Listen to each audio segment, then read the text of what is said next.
10 seconds remaining. 5 seconds remaining.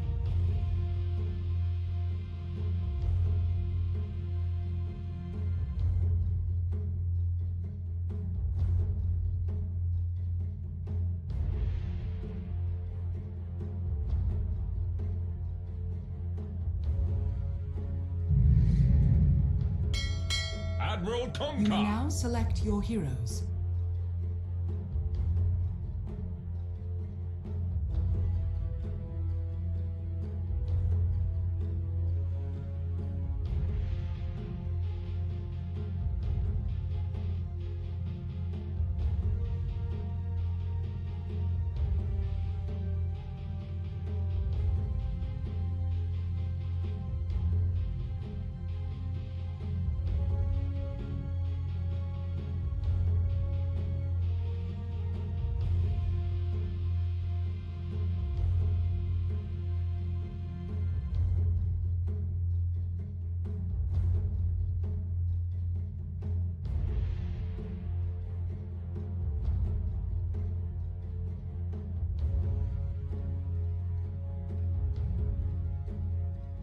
Gonna go right.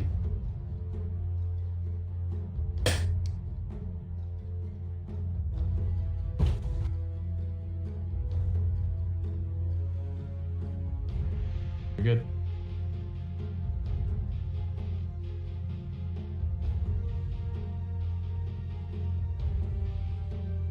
All right, and welcome. Sorry for the delay, folks. As we're getting on into this one, sorry for the delay. Thank you so much for waiting. Us? Problems? In strength is victory. I think we're good now. There it is. They gave us a new file. We had to get on switching some things, changing some things, but here we are, ready to go. Finally here. Nigma up against aggressive mode. Should be a good one. We missed the draft. We'll be here though. Don't worry, because Twitch chat don't understand anything about picking heroes anyway. So, you know, watching the draft is pointless. It's fine. We don't need it. The only thing I will say is, I love up until the Kunkel and the DK last picks. Both teams basically just haven't picked any stuns.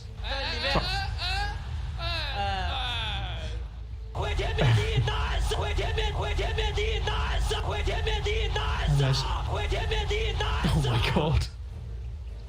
The spam is ridiculous. I mean, we did the first day as the battle pass was coming live, but we've also cast recently. Like, it just, I feel like it turns on a whole new switch in these players.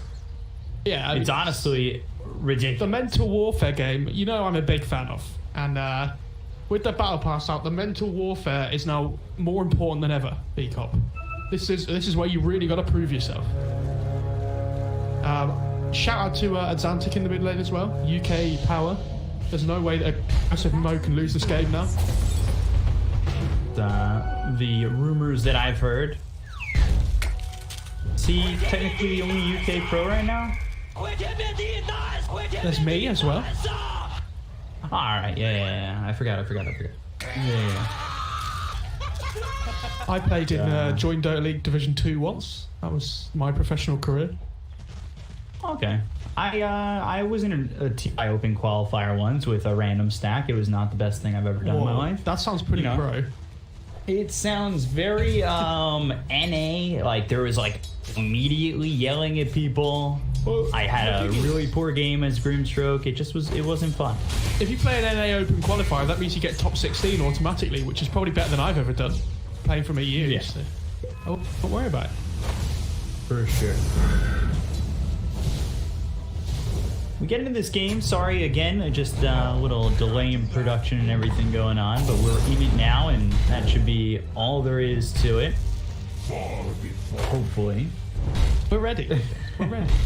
I think at this point we are in fact ready to go and give you the best we can here. Should we talk about the drafts a little bit before the game really kicks off? Yeah, we're early enough where I think we can get away with talking to the draft, guys.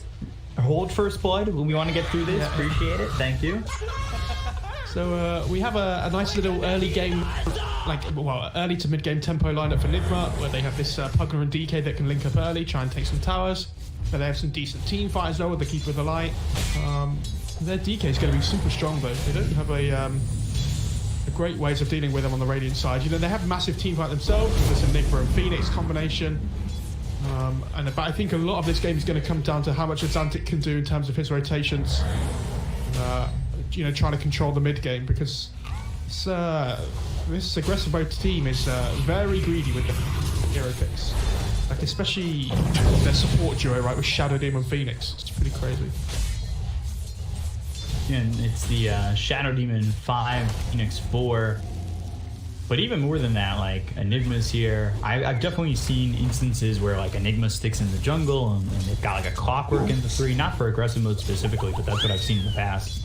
It's going to be interesting to see Enigma here dueling. Just, you know, we saw it with Old 11 as well in the Chinese region for a different event.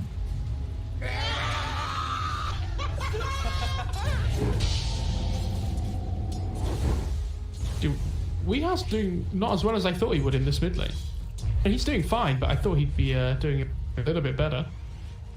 Well, he's second on the CS chart right now. He's about even with Xantic.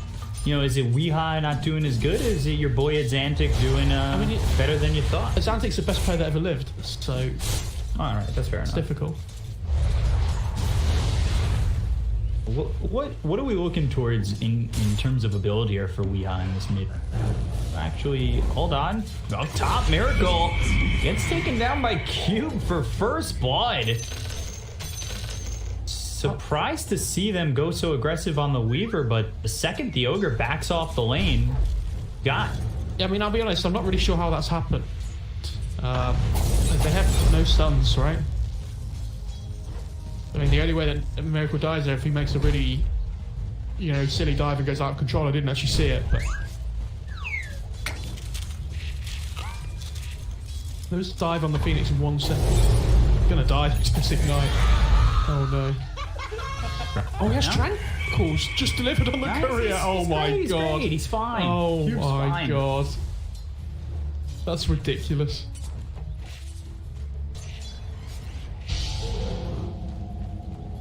Oh, did I do that? Good. I think he's doing really well though for aggressive mode. Yeah, things are all right. Barton losing his courier there to GH. The 4-minute power room. Who grabbed that? I didn't even Nigma got see. Weeha got the bottle. I'm surprised too nobody came over to maybe contest that, knowing that Weeha had that bottle.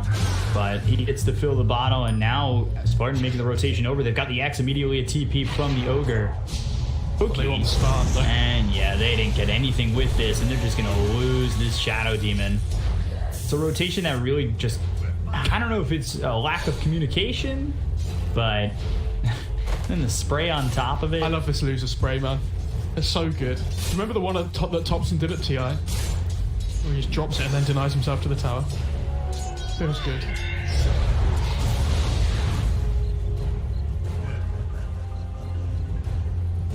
Where these 5-minute bounty rings going to go? It looks like it should be a 2 for 2 in the end. Xantic has this double bracer, by the way, on the Kunkka now, so not easy to kill anymore. Oh my god. Miracle again. How? Malefice enough here with the level 1 spirits and the Eidolons doing damage. I'm surprised. And meanwhile, oh, Jesus. Focus sitting with 1 health for a second. Sometimes in the laning phase, especially when shifting attributes, I get a little bit nervous when I just see the Morphling's health bar go to like 1. I feel like I'm about to miss a kill. There's 2 heroes that are annoying to cast, right, as a caster, which is Techies, because it's basically impossible to see all the kills when they happen. And yeah, Morphling's the other one, because you look at HP bars at the top right to see what's happening sometimes. And the Morphling one just drops rapidly and you're like, oh my god, there's a kill going on. I always freak out like I'm gonna miss it. Dragon Tail, Illuminate. Good disruption. Thanks to the disruption. So far so good for especially with 2 kills on Miracle. They'll slow down Weaver. We saw Weaver yesterday, but that was in the NA region. It's always interesting to just get these little shifts in regions, especially from day to day, where we see a bit of the metas and how they're different.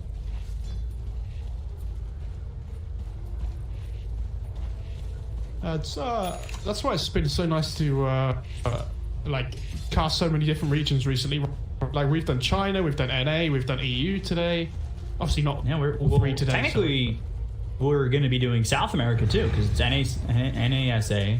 True, yeah. This is, you know, CIS. We're covering all our bases. I think they should move us to 1 game for Southeast Asia. You could wake up early. I don't want to do that. That sounds awful. Who as a gamer voluntarily wakes up early? Let's be honest. It doesn't happen. And don't tell me you do it for China because you're already awake. You're not waking up for it. I'm not. I'm just staying up for it. Skylark finds a shovel, by the way, and instantly finds a bounty rune first use. That's pretty good. And he's already got this Necro 1. We've been seeing from Nigma's Necro 1. Not, you know, anything more. Not Necro 2, Necro 3. Just Necro 1 to help that farm. Disruption on DK. There's 4 stacks of poison on him. And Focus continuing to put some damage in, but here comes Weehaw with rotation. The Netherblast as well as the ulti used on the Spartan. They'll get themselves at least 1. Shadow Demon now on the run from 3 of these heroes. Will waveform away. Focus under the tower and keeps himself alive.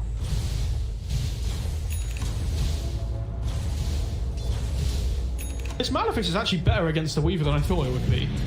I haven't seen this lane before, but when he Sakuchi's away, right? Like if you can get the Malefice on him just before, like it wastes so much of the Sakuchi duration while he's getting stunned. And that must have been why they had the ability to chase him down twice in that top lane before. GH is almost level 6 already, by the way. Is he even stacking? I don't Radiant's middle see any tower is stats. under attack.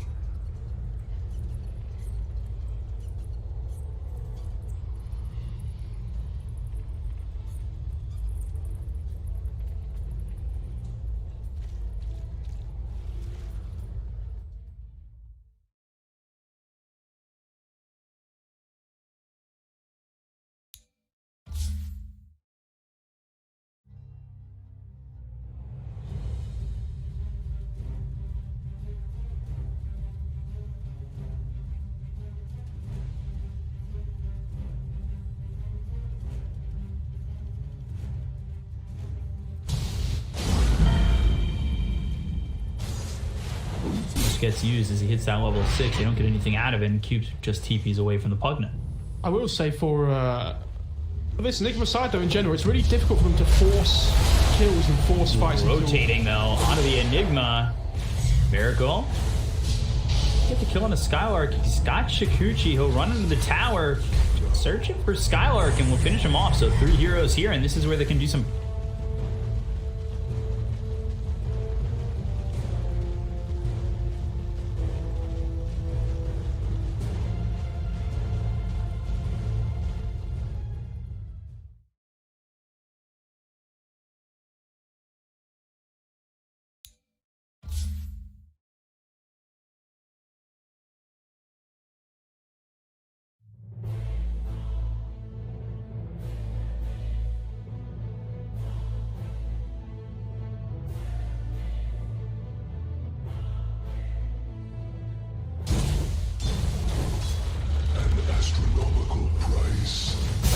Towards GH on this column.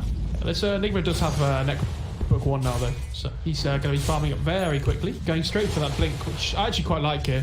There's no great way of cancelling the black hole. We talked about the lack of catch on both teams. DK stun from far, you know, Ogre stun from far, the only 2 that really do it. So I guess they have Will-O-Wisp as well, but you don't really want to be dropping that just to cancel the black hole. And we've seen a couple of different builds from Enigmas. Blink into the BKB after the Necro Book, or I think yesterday we saw Guardian Greaves pretty early for this Enigma. Malefice down in the Kuroki, throws the Fire Blast in. Miracle now on the run with the Shikuchi, but Xantic is here. They should be able to at least get a kill onto the Ogre. Xantic actually focusing a little bit further down the line, hoping that he can get Miracle or Weeha, as they knew they got the kill into Kuroki already pretty much sealed up. He lost. While this is all going on, mind controls down towards bottom in the Elder Dragon form, just in a back and forth with focus on this Morphin. Yeah, he lost vision for the X twice. That was really unfortunate. Otherwise, they might have found a +1 there. But they are going to glyph again on the Radiant, try and keep this mid tower alive up against the Pugna. What's DF coming out of the courier? Who's that going to? Is that the Pugna's bracer? I think it is. Jim Gordon. Yeah, it's the real name. It's not their on-team profile name. I don't know if he can keep this top tier 1 alive though, Nigma. It's going to be really difficult with this Necro book up as well. Holding the disruption to make sure that they get that regen on Exantic, taking it away from Weeha, not able to fill up that bottle. They've got the X as well as the Torrent once again. The question is, do they want to commit onto the Pugna with the help of GH? He does have the Will-O-Wisp if you're going a bit too far. But the entire time, at least for right now, Focus is trying to farm up. He's yes, my favorite close part. to where the Weaver is. Here we go. Let's take bets in chat, Twitch chat, guys. Who's going to win musical chairs? Come on. If they participate, I feel like yesterday in NA we saw 1 participation. This is a lot more than we got in NA. Although the first game we got a lot of participation in musical chairs, and then all of a sudden, that was it. Let's see. I like Find the Hero. Have you seen that one yet? Yeah, that one's actually a little difficult, but I've won a couple of those. Don't lie. Come on, UK Day. Represent. Here we go. Oh no. Focus. And Weeha. The final round. Trying to add that musical chairs MMR. Oh, Focus on it. That was immediate. That's pretty sick. That was... And look, and then the game starts just as the minigame ends as well. And it doesn't get any better than this, guys. Like, this is peak Dota performance right now. I love that they're giving GH farm priority, by the way. Something I want to point out, just so you can get to that Vessel online. Because I don't really have ability to kill the Morphling until they get Vessel on the Keeper, and DK gets a blink as well. And Mind Control's about to get it. Like, he's building it before Treads, because he understands how important it is, this game. And then keeping the light very close to Vessel as well, about 1,000 gold away, stacking some camps in the jungle for himself. It is pretty wild how much farm GH already has. It's sitting level 8, just about to have this vitality booster. Only 1,000 gold off the Spirit Vessel. Like, he is so farmed. 1,300 ahead of the Phoenix. He's not too far behind Pugna. They might try and kill this Morphe with the blink reveal on the DK. Get ready. Do have Elder Dragon form ready. And wait for the wave. He's strength morphing, he knows, dude. 50-50 right now. There's the blink into the Dragon Tail. I don't know if the strength morphing is going to be enough. GH, he does have Will-O-Wisp. Comes in. Can they get the kill here on the Focus? Decrepify, and there it is. Supernova's down, but... Skylark with the 4-man black hole. Supernova, it is going to work. Oh my lord. What a blink reveal. Oh my god. I love when that happens. I had no idea. I had no idea the Enigma was TPing, so I was like, oh, that's an interesting I thought the same exact thing. I completely missed the blink coming in on the Enigma and the TP over. We both had the same reaction. Why is he going to just supernova right there with Skylark, man? My god! But you know what the problem is for aggressive mode now? It's only going to come downhill from there. It doesn't get any better than that. Even if they win the game, it doesn't matter. Like, it's still not better. God. That was fantastic. Alright, that woke me up. I'm in. I'm all in right now. Over at Exantic, he gets a little bit of information for him and his team. That fight is so game-winning, by the way, that combination of spells. It's up to Nigma to try and make something happen here while the spells are on cooldown, but...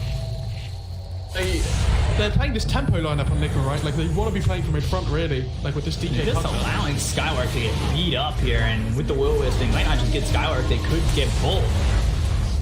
Grab Skylark, they'll kill Spartan. That's Nigma chasing all the way through the jungle for those kills. And Morphe's going to get the tier 1 top in the meantime, though, so it's kind of like, yeah, you lose 2 heroes, but at least Morph's getting something on the map at the same time. But they do get the mid-tier 1 on Nigma. Definitely trying to ramp up the pressure here, especially with this vessel being up on the keeper soon, 300 gold away or so. They just want to try and control this complete bottom half of the map now. You know, look to push the tier 1 possibly towards the tier 2 as well. They don't really take Roche that well on the Nigma side, so like taking towers is just kind of a lot more of their game plan. Joey for Miracle. Probably take that. Might even give the other one over to Behind. I figured. Not exactly like the DK needs that with level 4 in the Dragon Blood. I mean, maybe for the mana. Radiant's bottom tower has fallen.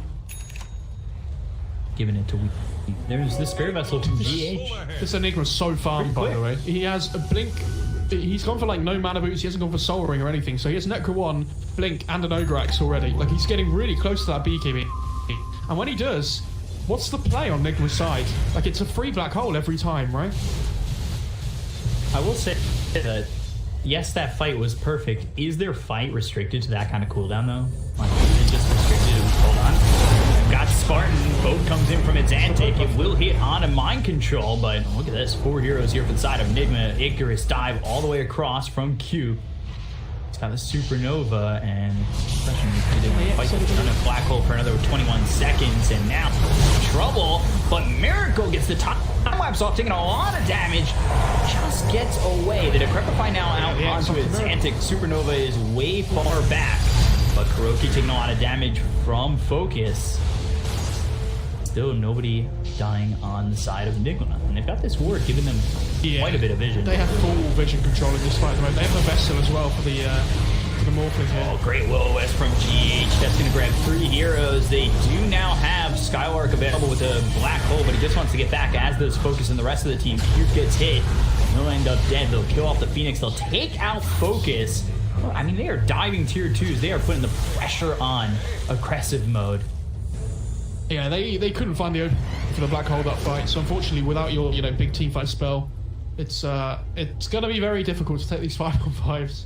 You do like you say, you were making the point before. You do have to find that perfect combo. It feels like every single time to try and win the fights. Radiant's bottom tower is under attack.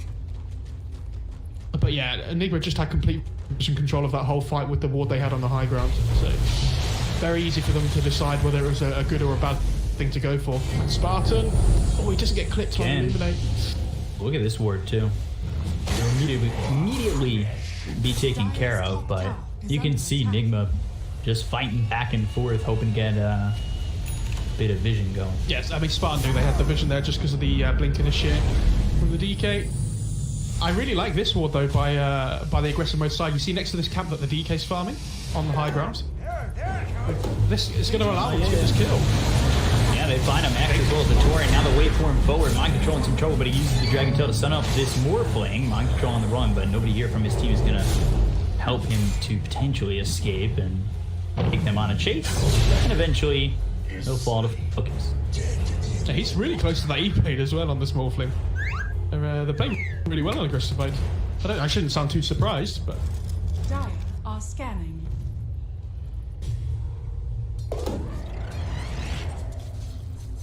Lost for Stone, for Kuro. Very happy with that one.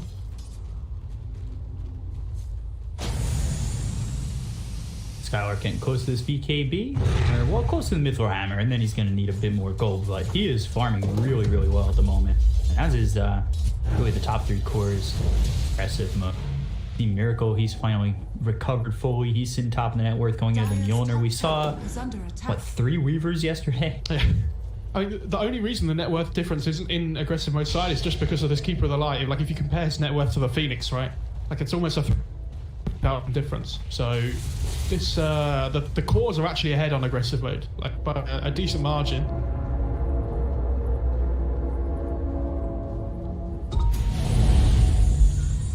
And they're getting close to their own vessel as well on Keep. 1,000 gold away for him.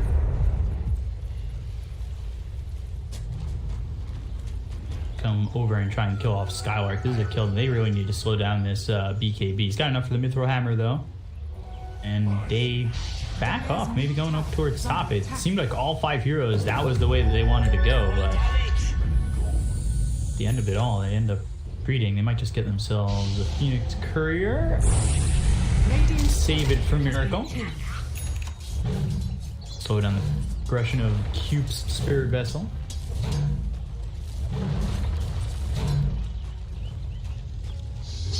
He really needs his level 12 on this Phoenix. I think, like, he sees bought the tome, but like you say, he's got no career, right? So when that level 12 comes out, like, the egg's a lot easier to protect.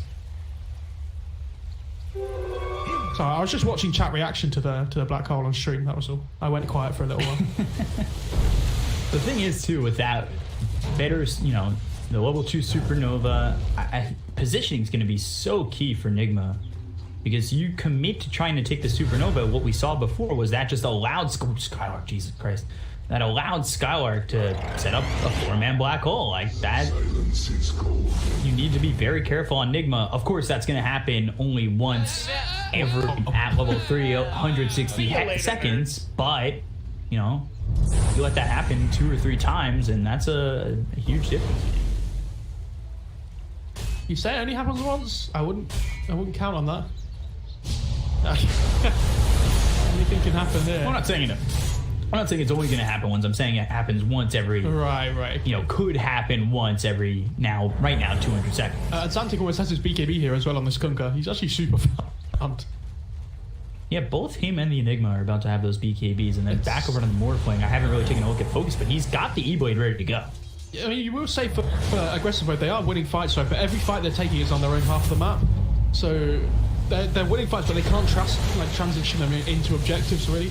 It's their problem at the moment, which they don't really do until Morph gets a little bit more farm. I mean, he has this E-Blade, and they have really good team fight potential now with the BKBs, but you know, your tower taking potential isn't. You can't really just run at their towers at the moment, right? Like, you're playing into Keeper of the Light. There's a Pugner as well.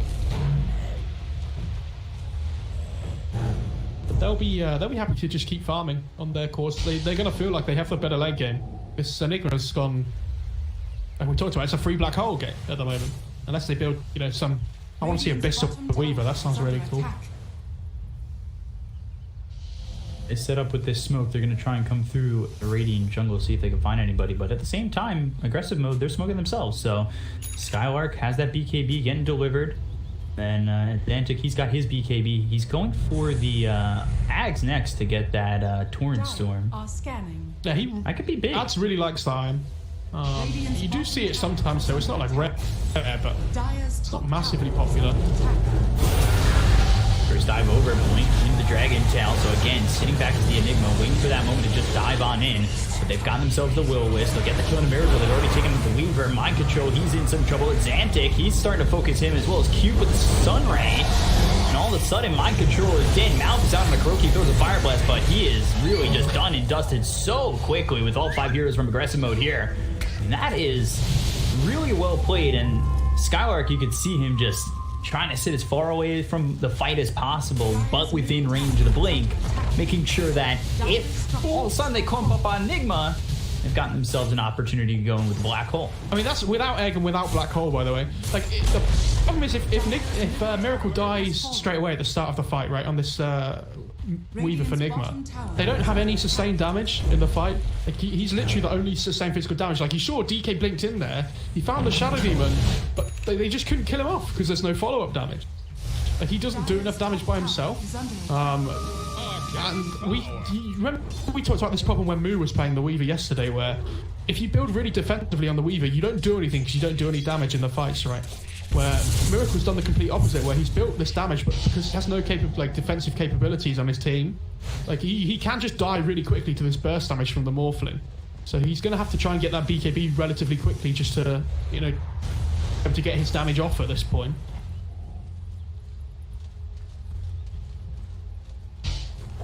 How do you feel about the Shadow Blade next to Skylark? It's okay. I mean, he has the BKB, right? So it's all about getting the black hole off for him, because like we said, it's a free black hole game. They have nothing to stop it. So, you know, if they can get into the right positioning for the black hole, because if he's not in invis or smoked up or something, it's so much more difficult to find the kills. And Xantic finds Weeha here on the Pugner. Yeah, this is problematic for Weeha. They've got the dust coming in from Q. should burn him out. Another blast for the Prepify, only extending the inevitable, where Q does get the kill on a Weeha, and that is a 4 times kill streak going the way of this Phoenix. And it really, I'm gonna say, it looked problematic for aggressive mode up until that black hole. You gave up all 4 bounty runes at the 10-minute mark, as well as both outposts. Like, that's a big shift. And I think that they really did what they needed to, of course. They perfected that execution right there to make sure that they could stay in this game, because that's something that could really snowball out of control.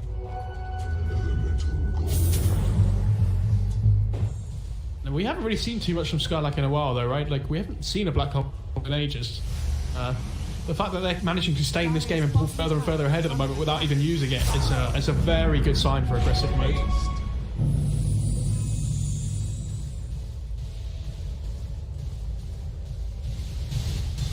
Currently seeding themselves at 1-0. Team Unique 2-0, Nigma fighting for a 2-0 start in this group stage. Skylark moving forward. Mind control is here. Gets the Dragon Tail off. I believe he's looking for the black hole. The Willis comes in with BKB being popped by Morphling into the Supernova immediately. They've already killed off Weeha. They look over at Mind Control. Bo coming in. Do that for control to keep him here. No, they don't. But Kuroki now on the run, and it'll be another kill here for the side of aggressive mode as Xantic takes the life and claims the bounty on the head of Kuroki. Miracle did cut the wave though top, so they have no wave to push now on the Radiant side. They'll get the tower, unfortunately. And this is what we're talking about. Like, they're winning these fights, but they can't transition it into objectives. I say that, they just decide, we don't care about towers, so we'll just head into the Roach pit instead.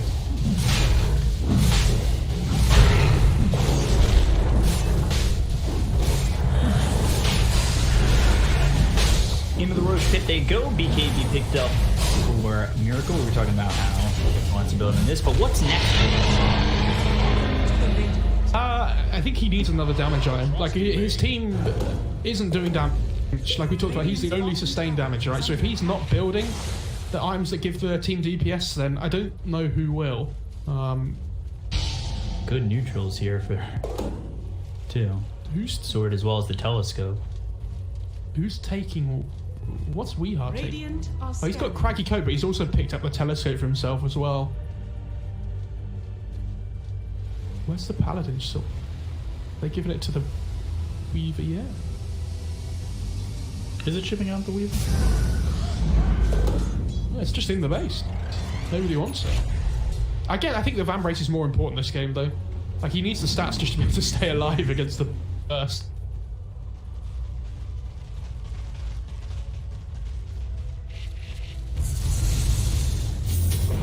X-Smith. each have a bad start. Did you see that? Just escaping the grass? No, I didn't. He managed to illusion rune dodge the turret. That was nice. Sorry, Chad. What did you do? GH. I clicked on GH. I want to talk about his items. He's got himself the Glimmer Cape, Spear Vessel, and the Blink Dagger. But now, as I want to talk about that, they've got his Xantic pretty far forward. He's getting hit up hard. BKB's going to be popped, and now it's all over the place where these BKBs come in from. Torrent Storm blasting around. Miracle trying to do what he can to get some kills here. Black Hole on a Miracle. That's fine. You can get yourself one because you've already killed off Mind Control. The rest of the side of Nigma might need to start to retreat as the Will-O-Wisp is claimed by Skylark as well. That's the 10-second BKB. Used here by the Enigma. Morphling is 9 seconds. His job this game Xantic's 9. His job this game on Skylark is literally to just black hole the Weaver every single fight. Yeah. That doesn't have to be that 4 or 5 man black hole. I mean, if he gets the 4 or 5 man black hole off again, then I'd be very impressed. But yeah, he doesn't need. Jesus, Spartan. He's getting blown up here by Weeha and Kuroki. And they're just pulling further and further ahead on aggressive mode.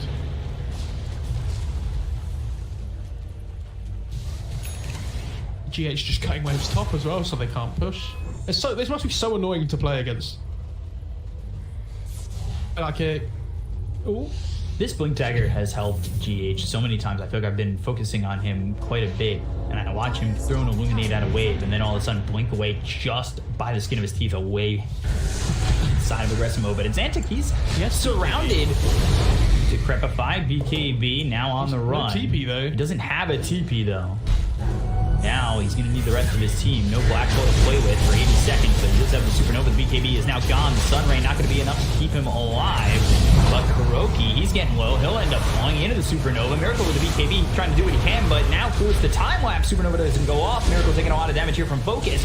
GH is here. Mind control into the Elder Dragon form. He goes to the backlines looking for the Shadow Demon as well as the Enigma, but Skylark with the Malefice onto Mind Control as well as the Dust. Forward. Weehaw trying to go in on the Skylark, but Weehaw just sits there for Spartan to kill him. Oh no, Weehaw. It happens. Don't worry about it. I mean, honestly, not a bad fight for Nigma considering the position they're in right now. Like, they managed to get the Kunkka kill even after he uses BKB. I thought aggressive mode weren't even going to try and fight that. I was really surprised, but I think with the Aegis on the morphing, they really want to just take every fight they possibly can at the moment. They feel confident that, you know, no matter what happens, as long as this Morphling's with this Aegis, he can't really die twice, right? They don't have the damage. Like, they almost didn't kill the egg there with the Weaver as well, even though he was hitting it for like the whole duration. Fortunately, Black Hole wasn't off cooldown, so no way to protect the egg this time.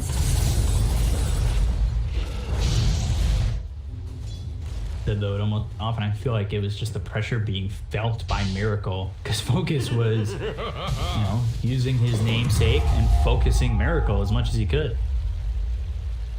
Do they have a repair kit on the... They don't. Okay. Got Craggy Coat, which is no longer on Weehaw. He's gone strictly to the Telescope. Paladin Sword on the DK. Quickening Charm now from... So this Dagon on Pugner, I would normally like question a little bit, but I think he understands that they have no damage on their team, right? So they need to itemize to deal damage, otherwise they're not going to be killing anybody. They need to be able to like burst people before they get their BKBs off as well, which is definitely not easy. Combo is ready here for aggressive mode, the disruption, and now Spartan on the low. A little bit of damage from this ward. There's another ward pinging him constantly. Spartan gets on a mind control. It looked like for a second they were looking to make that move in. They did have themselves smoked. Are they going to smoke on the side of... oh yeah. Set up. They've got the smoke.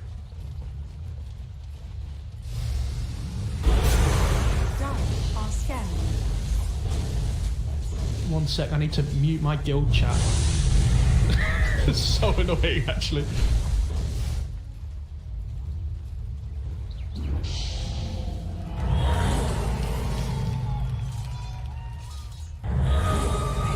Spartan searching for Miracle. In the Shikuchi, and forced to use that time. It's not a crazy cooldown of 24.5 seconds, but the rest of Nigma are starting to group up here and coming down towards bottom. Mind control leads with the Dragon Tail. They've got the Will-O-Wisp, but there's a disruption from Spartan. A really good save. Waveform across the Will-O-Wisp, looking over for Miracle. The BKB is going to be popped by Xantix. He's got the X as well as the Torrent. Here comes the boat on the Kuroki, but it's not enough damage just yet. Supernova comes in and Xantix getting really low. He's already used that BKB, so he's the first one to drop on aggressive mode, but he drops that Torrent Storm before he ends up falling. The BKB is going to pop by Skylark. He doesn't have a target. So the only kill right now is on the Ogre Magi, who's bought back. So Kuroki will try to get back into this fight. Focus is morphed into the Weaver, so he's Shikuchiing around as well to try and retreat or maybe even go back in and take out some of these supports. Sunray off the map. Spartan TPing out as well. Focus. Got a BKB if needed. He'll stay out here with the Dragon Tail. He may not have wanted to stay focused, but he'll end up dead. Yeah, really great fight by Nigma. That Will-O-Wisp from GH there, it like completely separates the whole fight, right?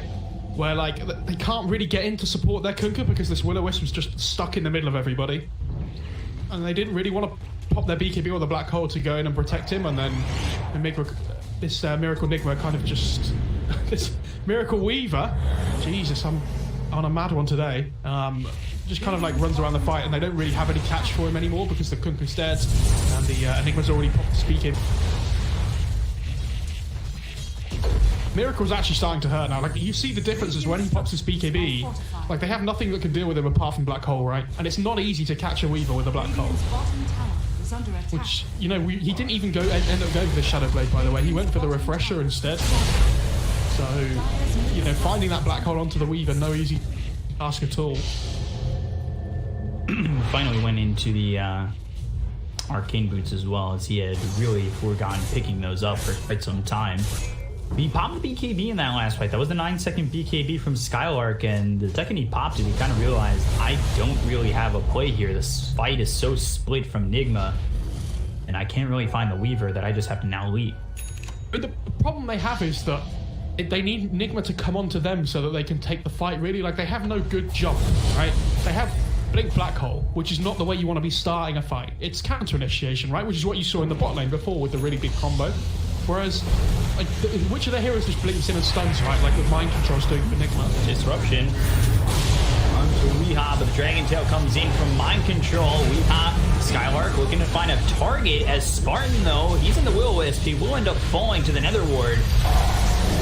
Xantic still has the BKB to pop. Will-O-Wisp not much longer on the duration. It'll pop once again, and Xantic pops the Miracle BKB though. just to retreat. But on the back lines, there's the Black Hole from Skylark.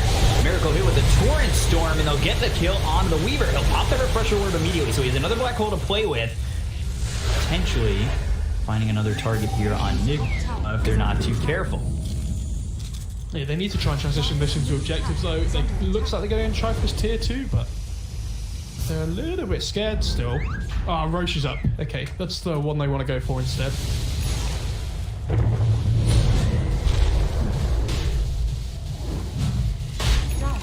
What's the figure when you've got a refresher orb? Is it just you use your ulti, and if you need a refresh, you refresh it regardless of how long it might be till the next one?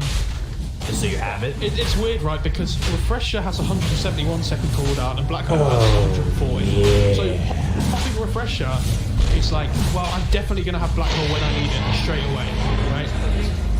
But and it's because it's almost the same cooldown as waiting for the Black Hole anyway. Like, it's not a massive deal. Oh, GH, down with Malphus. They've got the damage. Spartan will get the kill there. Get rid of that pesky split pushing Keeper of the Light on GH. Means they can just start running down a lane now. And Xantic going to go back to base just to heal up a little bit here. He's actually got Hex queued up, which I think is really important here. Yeah, again, we talked about their lack of catch. If this could be the one that goes in first, cast the Hex, and then they have all the follow-up damage from the rest of the team, especially against this pesky bug that is running around everywhere. They have managed to catch Kuroki here. The Sun Adaptive Strike coming in from Focus to finish off Kuroki in between the tier 2 and the tier 3, but they'll quickly take that tier 2. You said that GH is going for the hacks. Look at his net worth. He is in front of Mind Control. He's so farmed, it's honestly ridiculous. Oh, I meant that Xantic was going for the Hex on the Kunkka, but yeah, GH is as well. He's almost the second most farmed player on his team. The position for GH Keeper, but you know the way he's been playing this game is it's his job to be shoving waves out all the time and be annoying, right? That's why you see he goes for the blink as well, because he's so difficult to catch. But it does mean he takes a lot of the farm priority on the map just to try and keep Nigma in the game. Level is nice. Always feels like when a team's about to kind of push the high ground, they get a leveler. Always.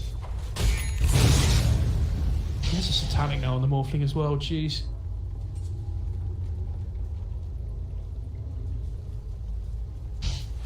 Pray to the proper RNG god. You get granted a leveler as you're one fight away from taking the high ground.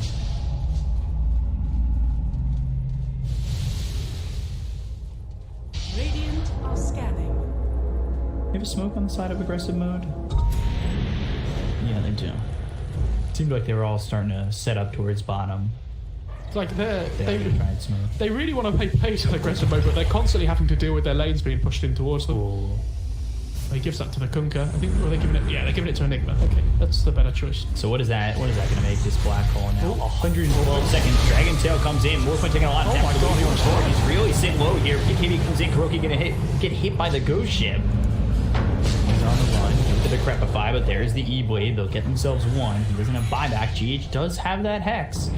And the Ag's now here for Cube, so he's got safe potential with this Supernova. Blink out of the backlines as well as the Dragon Tail. They've got themselves the Will-O-Wisp. Can they get the kill here onto the Enigma? With the Dagon, Weehaw blows them off. He'll buy back immediately. The disruption coming from Spartan to try and save at least Cube. Cube does have this Supernova. He'll pop it immediately with the pop by Miracle as well as Mind Control. Difficult to egg the kill. Can they get it? No, they can't.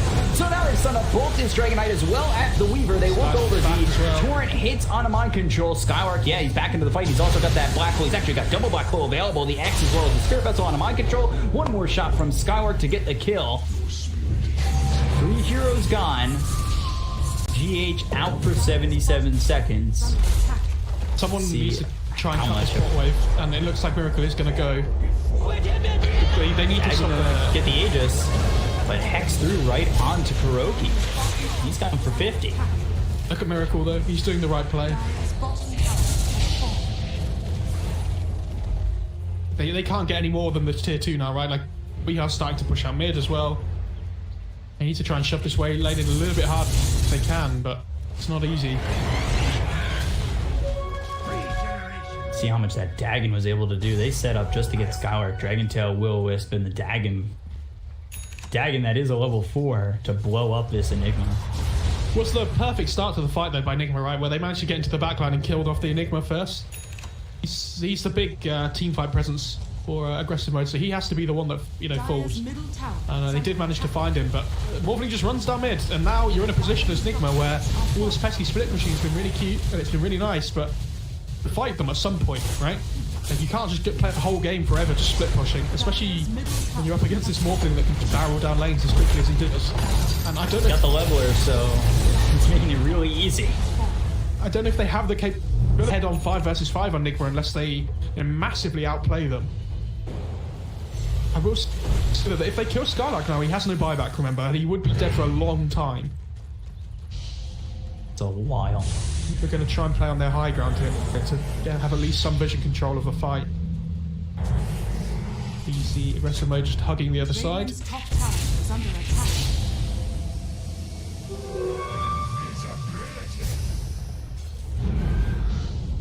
See how important though also Cube having that level 3 supernova reacts, like how long it took to try and just take out the supernova. The Will has come in as well as the Icarus died, but they've stopped Cube in his tracks. Now he's also been X. Can they get the kill? He's able to go into supernova. No, they can't, but the BKB's been popped by mind control as well as focus. Focus goes to focus on back lines. BKB's been popped by Skylark. He's got the refresher. Miracle survives. He pops a BKB, and after all is said and done, no. Not a bad fight for Nigma. Again, this all happens because they have the vision of the high ground as well, right? But they still have Black Hole on aggressive mode, so they do want to fight still. Again, playing really well, really patiently around this vision that they have. What was it that got Miracle out of committed one? I assume he didn't climb that or something. I don't know. Didn't have the damage to kill. Yeah, that's. I mean, he's pretty tanky on Weaver now, right? Like, he's 3,000 HP. He's not easy to bring down. I think Miracle knows that, you know, he's going to be target number 1, like, all the time, right? With the Black Hole, so he needs to tank up a little bit, and it's also a good Skydy game because of the Morphling as well. It has its good uses, this game.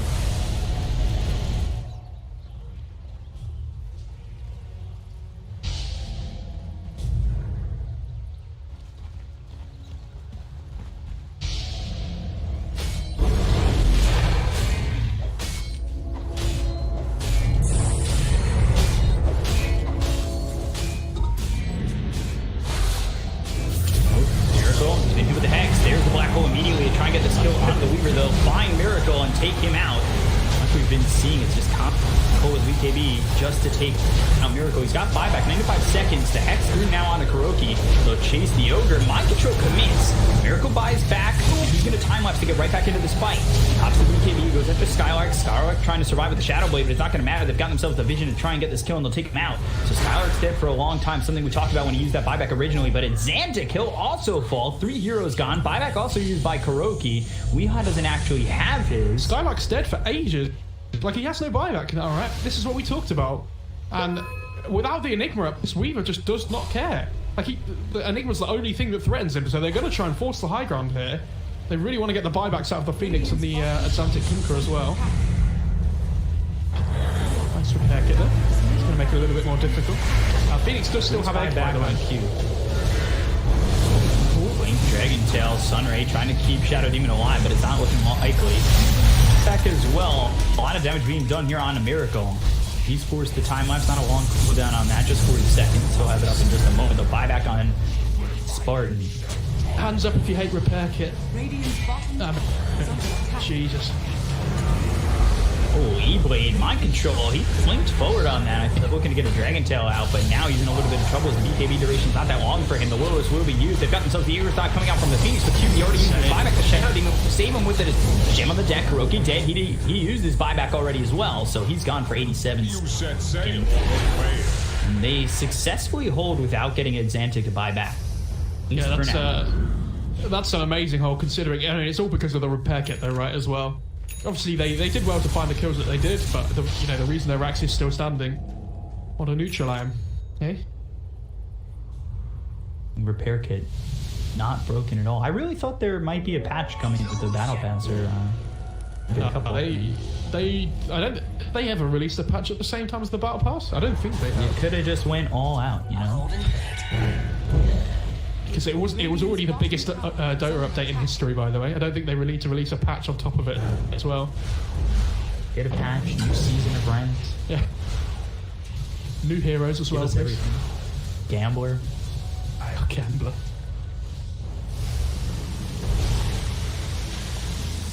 GH, getting close to 25. He is sitting ahead of Weeha and Mind Control, but Weeha is really low. Oh, is he parking? Gets the kill with the Demonic Purge. Did he just? Yeah, I think so. Oh my god. And this is Aegis Cheese and Refresher Shard now for aggressive mode. But like, to be fair, with this Puckless build that he's gone for, he does a lot of damage, but he's not tanky at all, right? Like, yes, 9 armor, the Spark just constantly purges it with his ult. And there's a Refresher now as well, which they can then pass off to the Enigma if they want. That's a nice triple black hole coming away. For that. Oh, the Refresher Shard doesn't cost any mana. So, well, I'm just saying, like, using the Refresher Shard doesn't cost mana, but Black Hole's still 500 mana. That's fine. And if you want all three, that means you're using Orb and you're using Black Hole 3 times. If he uses Arcane Boost, you know, it's fine. Just gotta include that in your rotation. Level 25 now. God damn. What did he get? go Good for? job. He hasn't chosen anything yet. Ooh. I'm actually really okay with this. Our double supernova with the Refresher Shard on the Phoenix. Blink, Dragon Tail, Xantic. He'll be saved with the disruption. BKB as well as Black Hole that comes through on the Weaver. To get the kill on a Miracle. Doesn't look like it's yet. The Black Hole finally finishes. They've got to see the time left. There's the second Black Hole coming through. Now they look over at Mind Control. He doesn't have buyback. He's dead for 2 minutes. The Torrent Storm not going to land as the BKB gets him out of harm's way. But they find Kuroki once again. They've got the X as well as the Torrent. They'll take out the Ogre Magi, both of which don't have buyback. And it's 2-0 in the favor of aggressive. Yeah, and they're just going to start running down lanes now. Without Miracle, he doesn't have buyback for 3.5 minutes, but he doesn't have the gold anyway. Should be, I think, well, not fingers crossed, but should be theoretically the end of the game if the Morphling doesn't go crazy here. Because, you know, he still has the Aegis, remember. And again, it's this point of, you know, Nigma have been really cute with all their split pushing and things all game, but eventually you have to take a fight. Aggressive mode just come out far ahead in that department. They are going to protect their wave here, though, which is, you see it, Xantic just starts running back towards it straight away. They've been tricked too many times, this GH Coffee. This Morphling's just... Oh my god! Why is he there? Alright, first life gone. First dive over. Duke now with the Supernova. They find Mind Control. The Will-O-Wisp comes in, but it's not going to matter. Mind Control already did. They'll go up to the tier 4 towers. They still are without Miracle for 50 seconds. Buyback from Mind Control is committed. They've got themselves the Dragon Tail, but there's the disruption as well as the BKB being committed by Mind Control. He now needs to retreat. But Skylark blink forward. Black Hole comes in, and they will find the kill on a Mind Control. He just fought back, so they have really nothing to defend this, and this might just be the call. But for now, there's the glyph. 4 times multi-cap on the stun of Xantic. Dude, that... And Armor toggling to safety, but he needs to go back. He uses the X to make sure that he can go back and forth. GH, he bought himself a Refresher Orb to try and get a Will-O-Wisp down once again. And they're holding so far. Miracle back up in 10. This Morphling has no matter. Back in, and Morphling. Oh my... Focus. Do you know who the MVP of that fight was? Kuro. He bloodlusts the towers, and they pop the glyph, and they just absolutely pound aggressive mode into the ground. He's gonna die as well. And it's he doesn't have buyback. He's dead for 2 minutes. They also get the Kunkka. Oh my god. I cannot believe they held that. But if the Morphling doesn't go in there and die without the rest of his team before the fight starts, then it's completely different, right? But just a little bit of a misplay, unfortunately, by Focus. So this Chich Cole just constantly poking in the backlines with Weeha. Comes back down to this thing again that they have no initiation to get into the backlines, right? On aggressive mode. So if the Pugner and the Keeper of the Light are just able to stand in the backline and not get jumped on in the first place, this constant poke damage coming through and the missed chances, the constant vessels from GH as well. Really difficult to play against. What did that shift the net worth? It's almost 10,000 down into just the 6,000 net worth lead. They're going to try and take this tier 2 tower, and by try, I mean they will do it successfully. Radiant's middle tower. They need to try and force buybacks here. Blink of an eye. Remember, there is still another repair kit for the Radiant side. How wonderful is that? Hands up again if you hate repair kit. Yeah.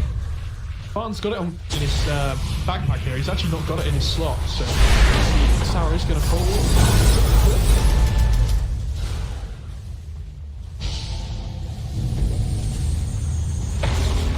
Oh, they repair the tower and it dies.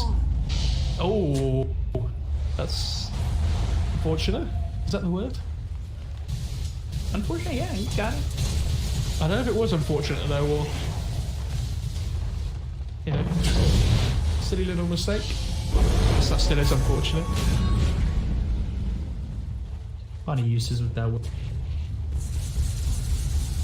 If I had to say the word unfortunate every time I made a mistake in my games, jeez. You'd rather it be a voice line. Yeah. They are smoked up here though on Nigma. But look at this position from aggressive mode. They put the ward down outside and they're standing in the trees to break any smokes. I think this next fight is huge, right? Because this Enigma and Weaver do have buybacks up again, but Cutes does actually just come off cooldown now. So the only people at the moment without buyback are the DK, and Spartan's about to have his back up as well. So just mind control. Skylark. I assume... Was that Probably just caught a glimpse of Miracle there, and he popped the BKB and blinked in. It might have been the Illusionist cape. Oh, he actually doesn't have it on the Weaver. Okay, yeah. This is what I mean, without the Shadow Blade, it's not easy to back hold this Weaver, right? Like... It's like Flash, dude. He's just everywhere.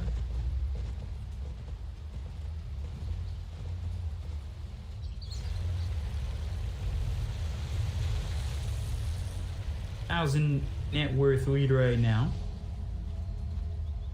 Just that for aggressive mode. It seems like they had a much bigger hold on this game until GH and Kuroki as well as Weehai. You know, they held while Miracle and Mind Control sat on the sideline.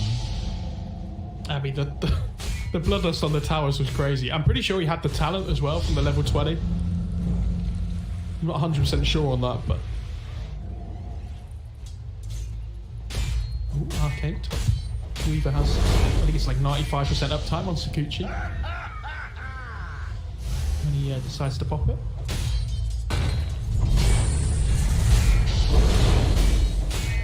But he getting close to 30. Is GH close to 30? I feel like he is leveling at such a pace. He's getting there. We're going to have a 60-minute time soon. Don't worry, that's the first thing to look at before. Yeah, we're getting close. This is going to be our second 60-plus game. If Phoenix gets Woodland Striders and he dives in, do the trees all spawn and then just die instantly? I haven't seen it. I wouldn't know. Dude, that sounds sick. But if they spawn behind him, does he just dive in and spawn like a big... tree oval? So these are the important questions, guys. Radiant's top tower. You're gonna need to be doing some testing. I'll tell you. Fourth Roche is might be in a second. It is 35. Oh, short cooldown. This is gonna be a big, important fight. One that might be tough for Nigma, especially depending on Skylark and Cube's positioning. They have a good Roche pit fight. or team fight for aggressive mode.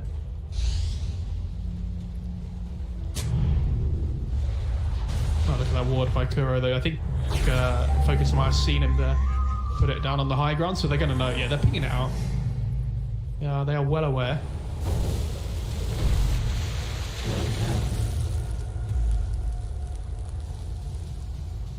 So all of a sudden the game's even. That hold could have been the difference maker here. And I mean, I guess no, you know, regardless of the outcome, that is the difference maker. So. Oh yeah, for sure.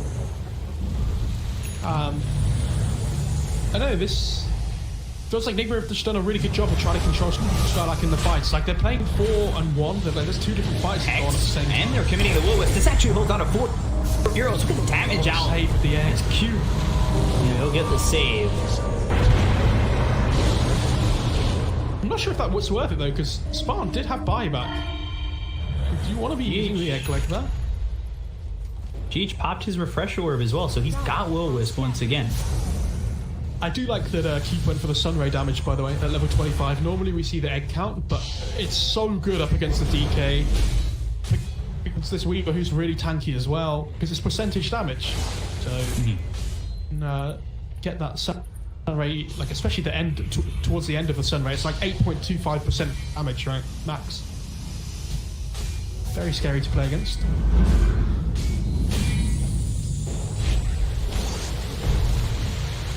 Three minutes until the IMs. Set your stopwatches. I feel like it's got to be like what? It's gonna get there. These teams are both respecting each other's team fights near the Roche pits so much. I don't want to jinx it, so I got a wood desk. I'll knock on wood right here. I want to see these tier 5 items once again. I feel like we're seeing them more and more.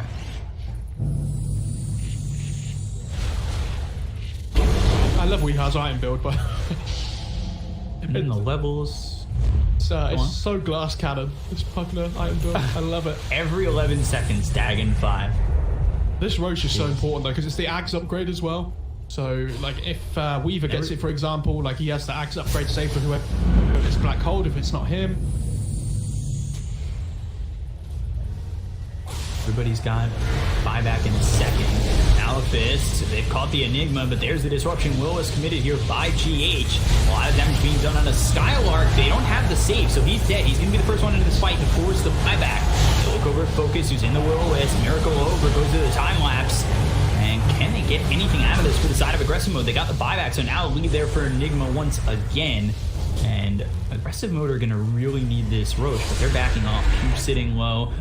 And they're going to smoke to get some distance between them and the side of Nigma. But here comes Mind Control. TP out, the X out onto Mind Control. So the DK on the front line. Supernova comes in. GH moving forward. A lot of heroes here. But look at the damage on the Spartan. Oh, Skylark! I don't think he hit that black hole. I'm not certain he hit out the Mind Control. I think he might have been stunned by a but regardless, he's dead.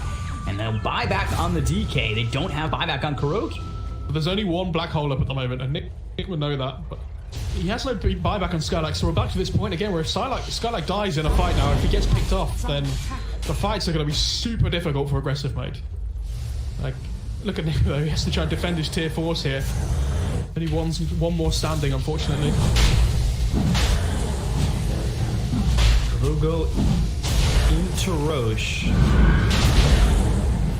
They're trying to force it while they saw Nigma showing, Miracle showing in the mid lane, like in his base, but it's so tanky at this point in the game, right? He's level 25 on Shadow Demon as well. He has the 2 charges of disruption. So Spartan's positioning has been pretty good for most of this game. I have to say, like his saves have been pretty on point. Serene core for GH. Yeah, again, did that black hole hit Mind Control? He wasn't spinning, so I wasn't sure, but he also got hit by the Torrent. I'm not 100% sure. He was definitely getting hit by the Midnight Pulse, though, which was the big killer. Yeah. Dude, this Black Hole has an 84-second cooldown. Refresher has a 102-second cooldown, because he has the Octarine, the Spell Prism. It's created. Blink has just under an 8-second cooldown. It really is kind of wild. That level 1 goes from 200 now all the way to 105 seconds. Like he's basically cut the cooldown on level 1 if it were to be there in half. Yeah. They're trying to sneak the Roche. Miracle is showing bot. Aggressive mode, like, there's no way. There's no way they're taking Roche without the Weaver, right? But this Pumpkin is just... She's down to half HP. Here come the items. Alright, here we go. Ex Machina. Can I give it to the Keeper of the Light here? Double Blink, double Hex. Unfortunately, it doesn't work on the refresher orb. That would be hilarious. Double Hex is quite nice. They're really trying to get into this Roche. Mind Control comes forward. They've got the disruption out on the Focus. Focus pops the BKB. The Ghost Ship comes in. Another disruption used there by Spartan. But there's the Dagon into the Supernova. Pretty far back. Will-O-Wisp. It's still affecting the side of aggressive mode. They really need to find themselves a bit more aggression to take out the Roche on side of Nigma. They go in for Roche. Can they get themselves the agent? It's into the hands of Exantic. They also got the kill. Radiant, they're going to take over. The refresher strike, I believe, was picked up by Mind Control. And you take a look at the Black Hole. That goes through onto Weehaw. They get the kill onto Weehaw. Mind Control on the run with GH. Meanwhile, Miracle, he tries to get out of here. Weehaw buys back. Torrent Storm bouncing around. This fight is very split up. And Xantic backs off. He does have himself the Ag's Blessing as well as a second life. We'll see who gives that Ag's over to. He picked. I assume he gives it to the Nigma, but I'm not 100% sure. And this is all because they got level 25. They have the 2 charges of disruption. Now we're able to get the save. Kuroki ends up dead because the first disruption was out on the Focus. I believe they saved him by getting another disruption down. But there's the Hex as well as the Will-O-Wisp. They got themselves the Black Hole on a Miracle. Can they get the kill? Yes, they can. He's gone for 100 seconds without buyback. But there's Dagon as well as the ulti coming in from Weehaw to kill off Q. Now, Xantic on the run again. Remembering that he's got that second life. And there is a Divine Rapier down. Can they pick it up? Mind Control gets his hands on it, but Focus has himself a triple kill. He goes after Mind Control, pops the BKB, trying to run, with the buyback being used here by Q. Xantic, he's trying to help out his Focus, continuing to move down the line, looking for Mind Control, blinks away. GH, he needs to back off as well, but right into the hands of Skylark and Enigma. He's got the gem, he has the vision with the Malefice and the Eidons. Can he keep up to Mind Control and get the kill? Focus is coming over. There it is. They've got the control. Mind Control in trouble, and they've got him. Skylark with the kill, down for 2 minutes, and it is on the Ogre and the Coddle again. But bottom, the racks are gone. I was going to say, look at the creep wave bot lane. Like, they might have tried to backdoor or something there on the dire side, but yeah, they do realize that aggressive mode. I've seen more crazy things before, but... Why does Morphling have 15,000 gold? Peacock. You know, right now, you need to be saving your money. Make sure you're saving. Oh, they found GH. Spirit Vessel, Axe Torrent with the Malefice. He's wasting so much time though. Like, he has buyback, right? They can't get into the base at the moment. All these Eidolons though.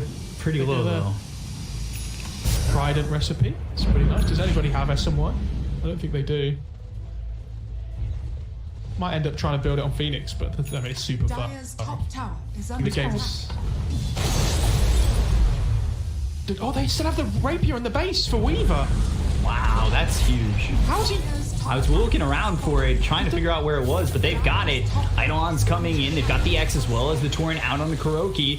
Miracle's got to try and make something happen. They've got 26 seconds until they've got Weehaw with the life again, but they've got the Black Hole out on the Weaver. Can they get the kill once again? I mean, the Divine Rapier will be on the deck once again, and this might just be GG. But they look over as the Will-O-Wisp is holding them still. 15 seconds till they have Weehaw, but down goes this GH Coddle.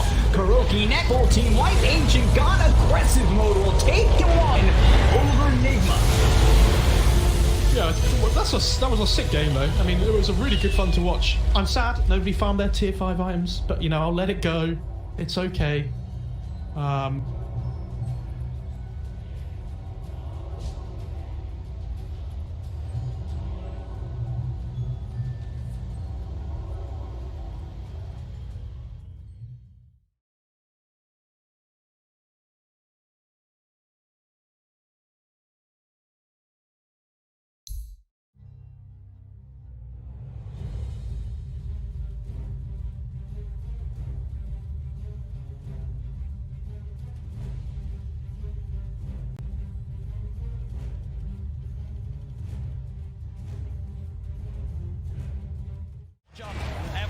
He's found himself No-Tail out on his own. He's trapped him.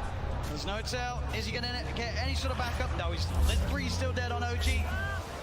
It'll be a slow and painful death here for No-Tail as Zame comes in for the kill secure. the way that Chalice popped his BKB super early in that fight. He just knows, I just need to get my ulti off, and he cast it at a very safe range. He didn't wait for the last second of his BKB. He's not very greedy. I think that's a lot of the reason why they've been winning these team fights. Seb has been struggling, still about 1,000 gold away from his BKB. Yeah, this Brewmaster is a display of perfection, really. It's the highest level in the game with his Bloodseekers. And doing a ton of damage in the fight. One of the most damage in the game as an offlaner. Now has full Shiva, so even more ways. He's pretty much itemized entirely just to be like, Ana, I'm ruining your game. I've got Radiance, I've got Shivas. You're going to struggle so much in these fights as Phantom Lancer. Eric's did his best to keep Ana alive, and but Ana wasn't able to do damage because he was ruptured. He wasn't that low on HP, but still can't run around. Seb. Oh, I'm his ninjas here. Got to be careful who shows up top. Indeed, Jerax. He's going out on his own. He doesn't expect Arme to have this invis rune. As Arme will show himself, Jerax goes across, but Somnus is there. Somnus is not messing around rupturing. No mercy. They're feeling very confident now at this point, getting these very advantageous team fights as well as getting kills on the split push too. Thompson though, we'll find X-Nova. Seb, and as well, between the two of them, they'll take down the support edge. FY's going to come in though. He hasn't got anyone else with him at the moment. It is just FY, so just playing around with Seb. He has no help around at all, and he's still just making Seb's life miserable. He is toying with him. He's just making him not be able to come back. Look, they're already starting to rotate this Brewmaster and Bloodseeker too, and FY, he's ready to look for Seb. Seb's got to get out. Oh, Seb. As indeed, FY, the patience, keeping that control on Seb, buying time for Chalice to come in. Ana is going to look towards the Tusk. Chalice is now there, does have Primal Split available if he wants to look to take this fight. Somnus coming in as well. As Ana, Seb look to hide in the trees. Can they get out of it? Ana's got a TP available. He's into the trees. He's going to show himself in the lane though. They're going to continue to head over. They are going to see Seb make it out in time. They don't have a stun. Ana, can he get out as well? He can. OG will avoid that rotation from PSG LGD. FY is just so obnoxious there, following Seb for over a minute, just stalking him, trying to have his team come over. So that's about, a minute without 2 minutes left.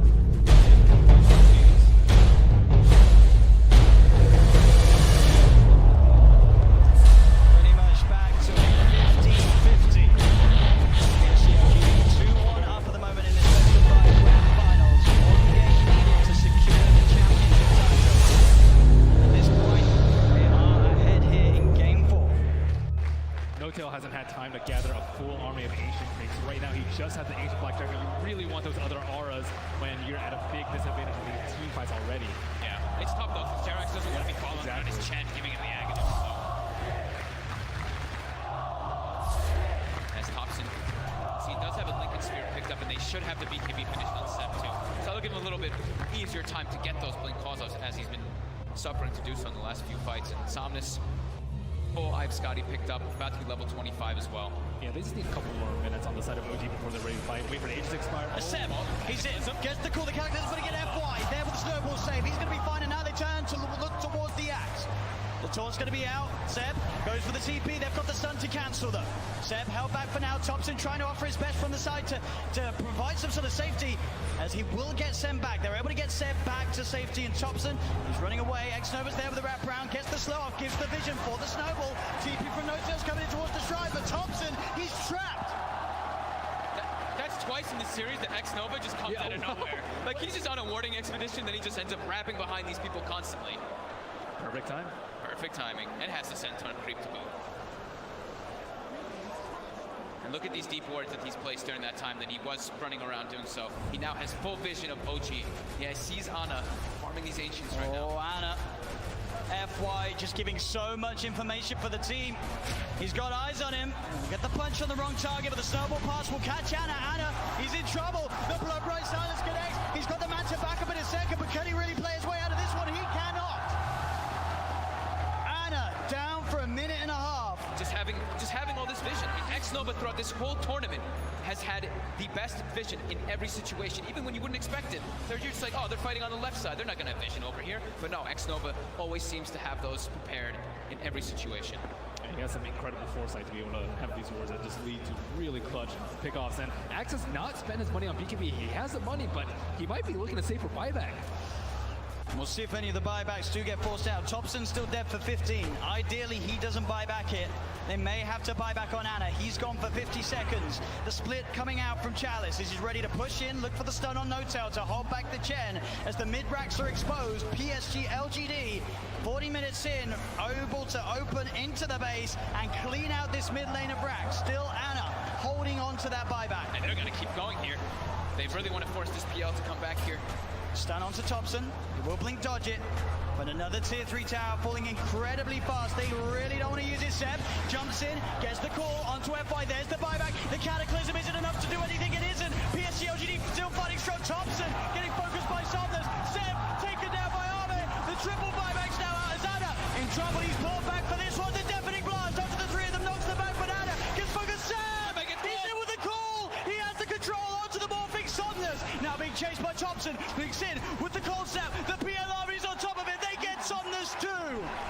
As OG, they have to expend 3 buybacks, but they hold on to the top racks. Somnus now down for 2 minutes. No buyback available on this Bloodseeker. Yeah, he's 400 gold short of it. It's up in about 8 seconds. OG, they have to make so much happen here. They have to push out all their lanes. 2 of the side lanes are already gone, but I think trying to get some kills here, like on FY here, would be very ideal. I mean, look how close to Brew is at 25. So close. With that primal split cooldown. Oh, Thompson, he sees it FY. He's used the snowball, he turns with the combo FY with the self-fuels, but OG, they've surrounded him. Seb jumps in with the call, the blade mail, FY's gone. Instant buyback from FY. Still that scary, scary time for LGD. 75 seconds without Somnus. OG have the full 5-man pushing in all 3 lanes at the same time as they approach LGD's base. I don't even know if I give a head for that with this team fight. The LGD are been bold, but no blood take up to 60 seconds. This could be disastrous. He's got a full BKB on Seb as well. Chalice really wants to hit level 25 before he pops that primal split. So close. Just got to be careful, Seb. Looking for that blink initiation. Chalice is stepping back. They give him the tome. He needed like 5 experience, and they gave him the tome just to make sure that he gets it anyway. Just playing as safe as possible here. Looks like OG don't feel that the window is big enough for them to push in whilst this Bloodseeker's still dead. They'll back away. They can't. They fought back 3 heroes. They weren't able to get any T30s, and there's no Roshan up yet. Big Daddy No-Tail's praying for a Roche right now so they can get that refresher, but it's not going to be out. And maybe we'll dodge a bullet. At least they got a good amount of economy off that, right? It was up to a 15k gold advantage, and they chunked it down to 7. Same thing with experience. So they did get quite a lot out of that one, but they ideally wanted to get at least one of those sets of racks to get some momentum pushing in with those 3 buybacks used. Absolutely, it is this really scary moment of the game now for OG. We're about 5-6 minutes still without those buybacks available. If PSG LGD can find that one team fight, it could be the team fight to win TI in this window of time that they now have presented to themselves. Ana's gone full in for that butterfly too. As they pick up also an Aeon discount Jeremy, so protected in O. DD did spawn, however, was killed.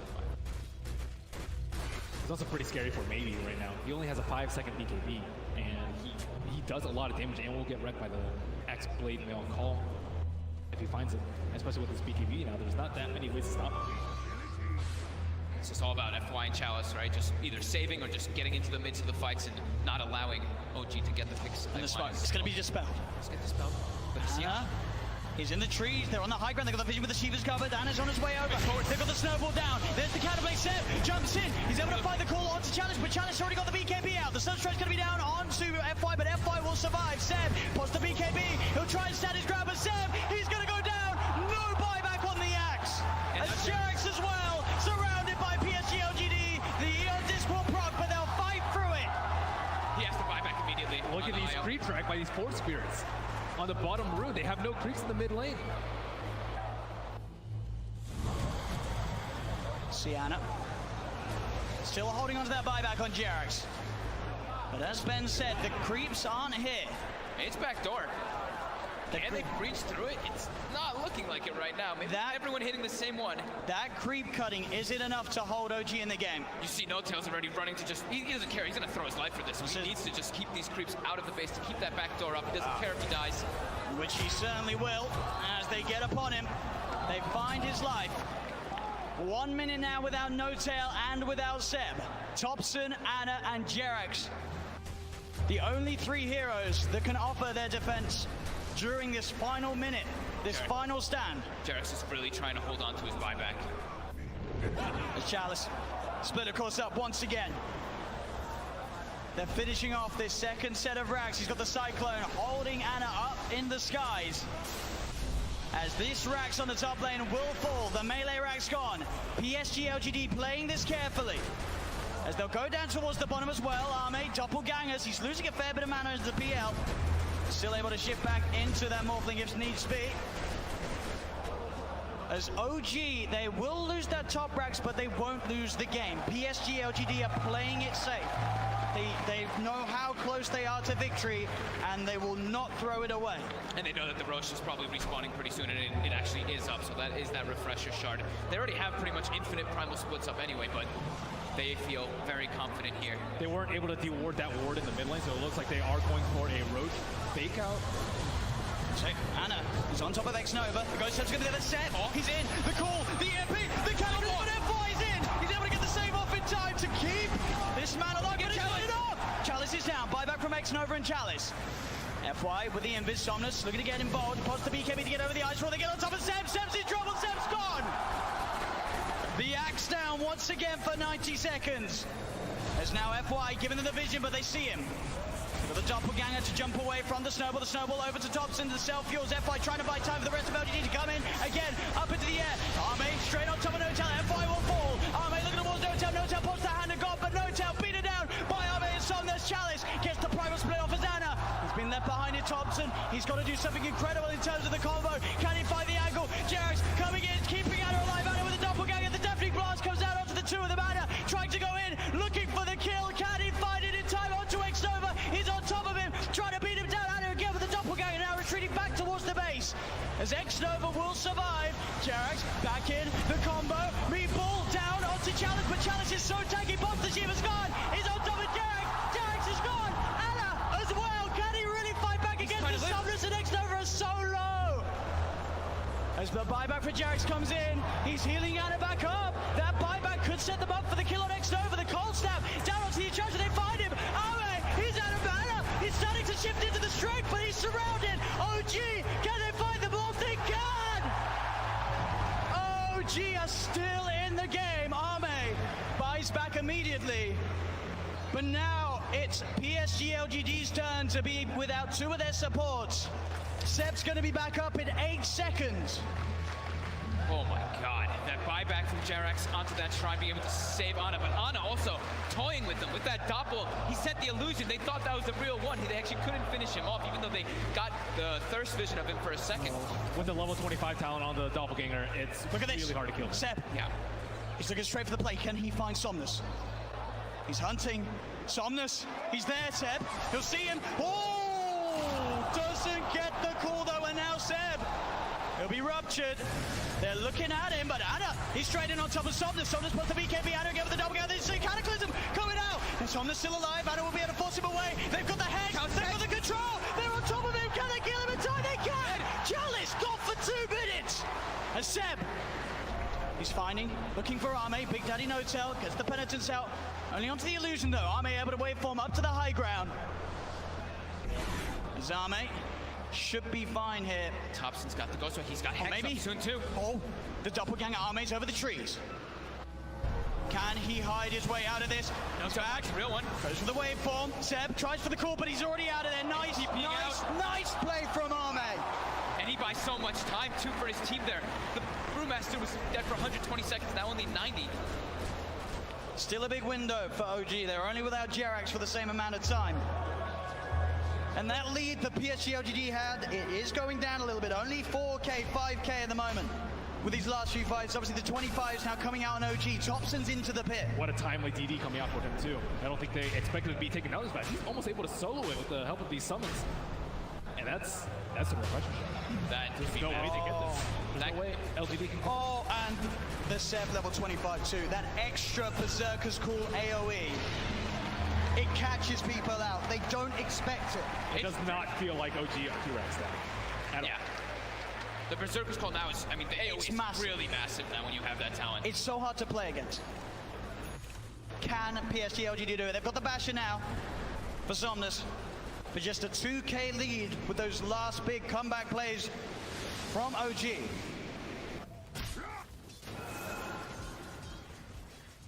Still 30 seconds without Chalice. Double Hex coming out now. Topson and these 5-second BKBs. Yeah, I mean, they were crushing with their FY. BKBs. Being spotted He's out. got the vision. They're on top of him. Thompson, he's in trouble. The Nullify comes out, but he got the Ghost Walk off as well as the Hex in time. Now, Somnus turns out, the blood runs down. Thompson! He's dead for 100. Has got the buyback available. PSG LGD will certainly look to force it out of them. FY just what a shadow smash. blade. It just, yeah, as soon as they split up, he finds the perfect opportunity there on Topson.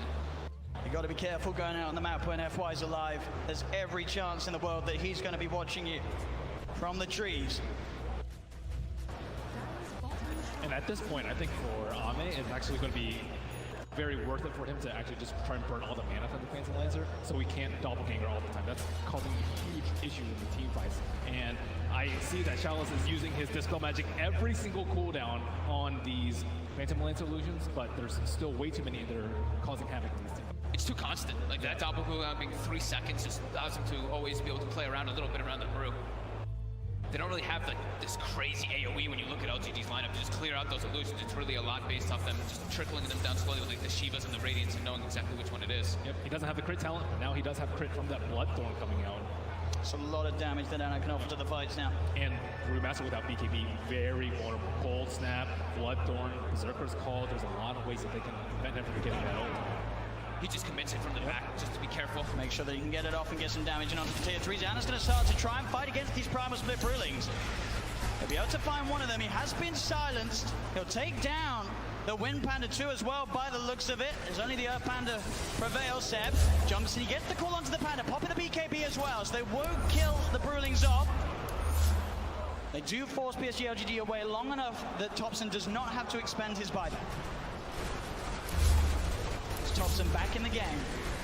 Then they're utilizing the PL very well too, by replicating him, sending illusions to get some extra damage on the tower. It's just one Rax left that's holding LGD away from Mega Creeps. And they're straight out. They're ready with the aggressive play, OG. Thompson, can he find a catch? He's close to having vision onto X-Nova. Should be able to find X-Nova. He is stalking him. He got sights of him for a second.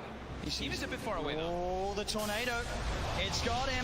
Thompson drops the combo down upon him. The stun comes out though. Oh, the counterplay. Jax is there though with the heal, the tether. Keeping Thompson alive with the Abyssal Blade down. Candace here with the hand of God comes through. Thompson still alive, but Chalice gets the primal split out. He's been stunned. Thompson, the cheese, he's fine. Thompson, he goes down. They get the kill onto the Evoker. No tail. Being chased by Arme. The bash is coming through, but the Blade Mail was already out from Seb. He tries to get the call off. The bash, the Cataclysm isn't enough to find the kills. Anna leading forward. The Bloodthorn onto FY. Gets the kill onto FY. FY buys back straight away. Anna looking towards Somnus again. The doppelganger. Arme on top of Thompson. Thompson being saved by Jax. Jax with the tether. Arme turns into General. There's the call. Seb, he catches Arme. Arme dead for 2 minutes. The Hex. They've got Somnus as well. Oh, gee. Double kill for Seb. The clutch buybacks coming into play. Nobody has a buyback available right now. As OG stand with 5 alive on the map, 100 seconds without the Morphling. This Doppel talent is just destroying LGD. They have no way to actually find Ana. Like Ben said, the Brewmaster's constantly using the Dispel, but it's so hard to find the real PL amongst all these illusions in all this chaos of the fights with tornadoes and chaos meters and everything falling all over the place. And look at this. The tier 3 tower falling. Anna frontlining it all. What's he scared of? The Blood Bride will come out. Chalice with the Shiva's Guard trying to initiate. But Anna, he's poking, prodding, beating down, and on the side, Thompson jumps in. Chalice gets in with the BKB with the call. Seb, he's got the disable on the Chalice. Do they have the damage? They got on top of the Chalice. He's into the snowball. FY buying time for him, but now he's vulnerable. He's there tags. He gets Bloodthorn. Chalice buys back. Straight back into the game. Anna trying to find his attention onto X-Nova. Chalice leading forward. The Tornado going to be off the market. Only catches out the Bloodseeker, but Seb, he's looking for the follow. Jumps in, gets the call. The BKB was out in time. The Bananas on top of it. Did they have the damage? Seb's got the blade on FY. With the snowball again. Thompson, Jax focusing the rags. Thompson gets the Hex up onto X-Nova. Seb healed up by Jax. Anna still full health at the moment as the Brewlings are pushed back to the base. OG seconds to play without the Morphling in the game. They move towards the mid lane. OG, can they really get it all here? The mid rack's falling. They've taken a full second set, 15 painful seconds for LGD. They're gonna keep going. They want to claim their megas. Another tier 3 falls. OG onto the final set of racks that LGD have left standing. Azana, he gets kicked back. He's separated from the team, but he has the double gagger. He's been ruptured. He needs help, but he needs it now. Jarek, in with the tap of the hand of God. Give it that double heal. The relocate as well. Jarek gets him out. As OG will successfully disengage before that Morphling's back in, as they found both racks. Jerax will die for this one, almost certainly, as he looks to tether across, but the nullifies upon him. He has buyback though, and OG just took so much away from PSG LGD, as they only have a lone range track standing on the top lane. I can't believe it's coming. This is only 3 racks left in this game, and one of them is a range racks on the side of LGD. Buyback status. I saw X that was buyback. It was only like 600 or 700. Yeah. 5 seconds remaining. Jerax also kind of in that. Dire team. Well, they're back. way shorter now because they said I had it wrong or they had set it up wrong.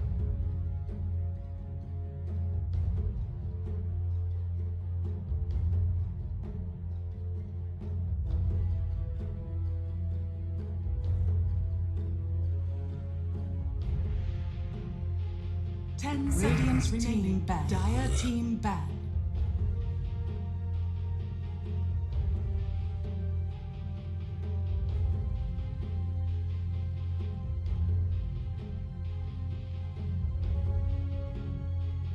Radiant team back. Dire team back. Такая халява.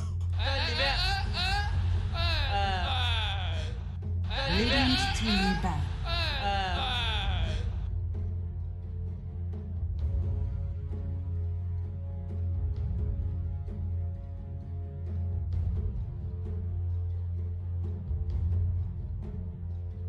Dire team back.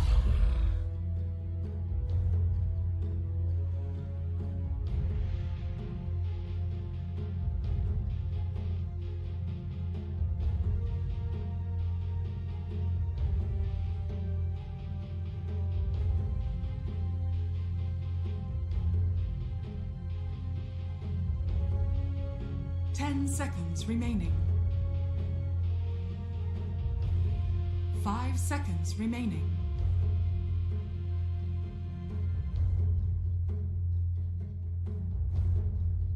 All right, and here we are. Welcome back.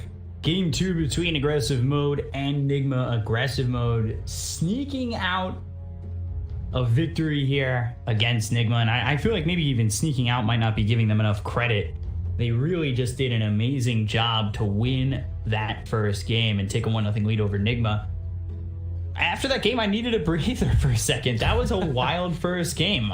It's our second tier 5 game in 2 days. Like that's I love it when it gets to that point and anything can go down. Like they had a 16,000 net worth lead, and then all of a sudden it was even. Then aggressive mode, the Divine Rapier gets dropped by miracle, but they save it. So many things going on. It was almost at times a little hard to follow.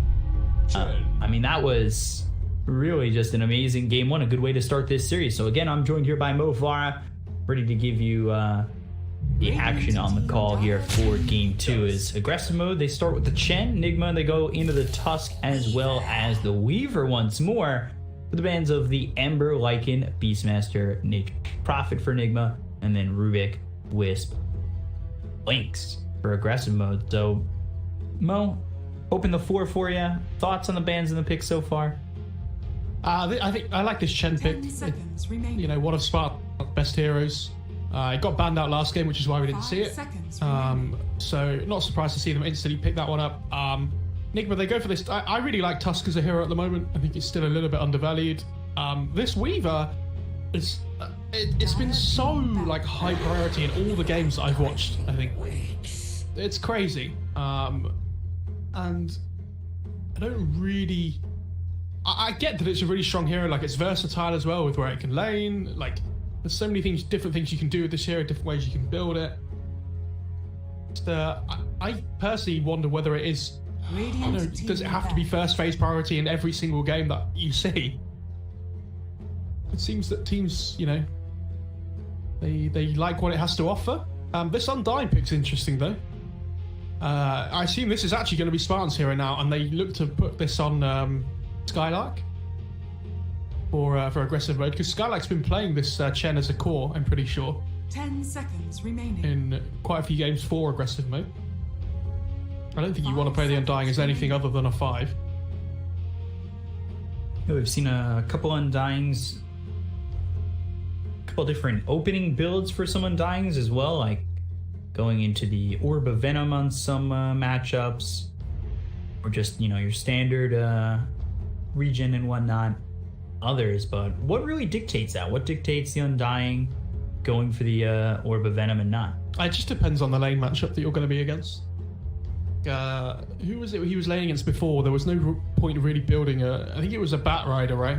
He's not going to build an Orb of Venom against a Bat Rider. Like, it doesn't, you can't just run in and hit him. It's just going to hit you back and do more damage.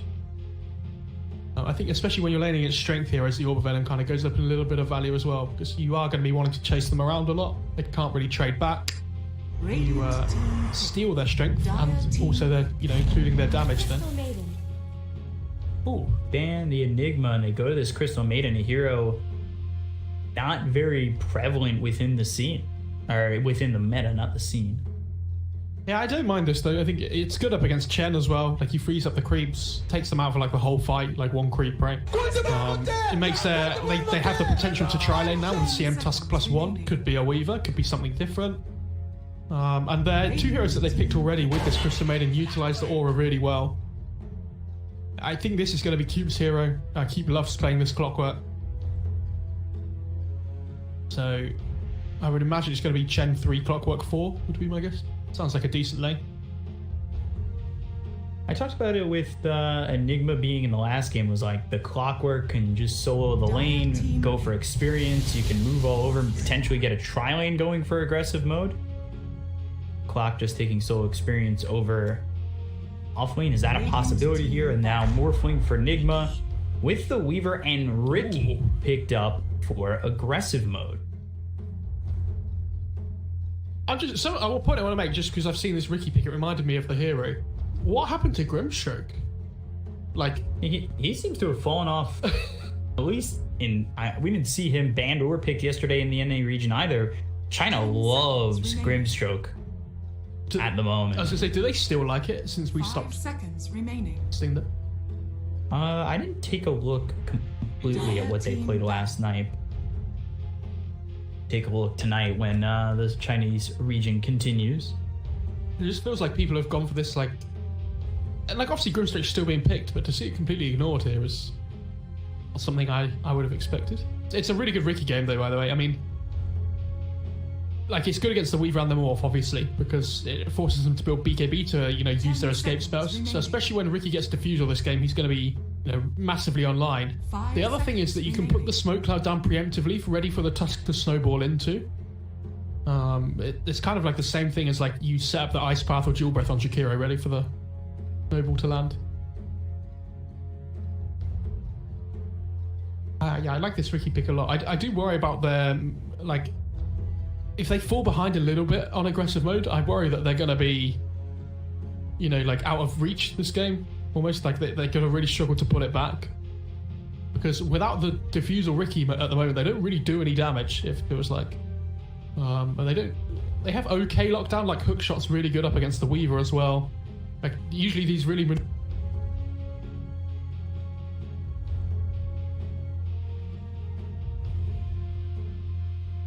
Unless he wants to try and, you know, hit them and then run out. And they have Clockwork with the Ricky now as well, so if you cog somebody, you can just drop the Smoke Cloud on top. They have mischance on the cogs as well, which is so annoying. Would it be worth seeing aggressive mode go for that mid Mirana? I don't think so. I think they need something that deals a little bit more damage, something with a little bit more oomph. I mean, Mirana have been building for that, like, kind of damage output, but I don't think we're going to see it. Ooh, Okay. I mean, this is an interesting pick. It's not something I would have assumed they would have gone for. So this is going to be mid Necro, I think. It wouldn't surprise me to see GH playing this Tusk and then Weaver being the 3.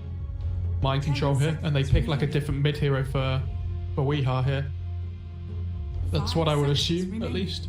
So they want to pick something that matches up okay against the Necro, which is why this Bat Rider got banned out by aggressive mode. Something that Weehaw's been really enjoying. What do they want, though? Like, Pugner's in the pool, but it doesn't look like a great Pugner game. It's really easy for Clock to kill him. Like, Ricky can just blink strike. It's another hero that the Smoke Cloud's really good against. They could go for something like the TA if they really wanted to. I don't think it's an awful TA game. Nice early BKB hero, which is going to be important this game. SF might be okay as well. Could they throw the Morphling mid and go to something else, or is that, you know, still would you be picking like a mid hero and just swapping lanes? Yeah, I mean they could, but I feel like whenever Nigma pick this hero, right, that it's mostly going to be Miracle's hero. So if they do that, then I think they still play the Weaver off lane, put the Morphling mid, and then pick Weehaw a different safe laner. I'd be very surprised if it was Weehaw playing the Morphling. I mean, he could play Weaver mid if he wanted to as well, I guess, and they pick like a different offlaner, but it's not the way I imagine it going. See the Slacks prophecy where they are in an elimination, not an elimination game, but a series losing game, and they go win runners? Oh, no. Okay, cool. Visage though, and we've seen Visage do some early damage. Of course, though, that was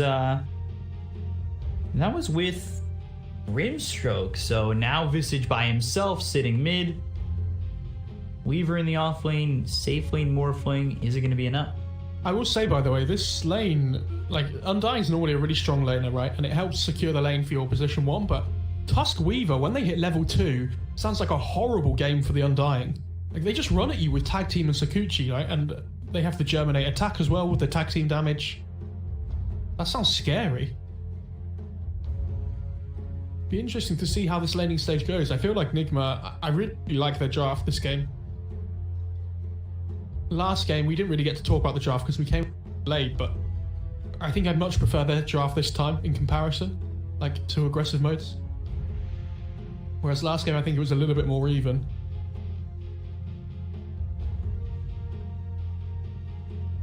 I'm not a Undying believer as well.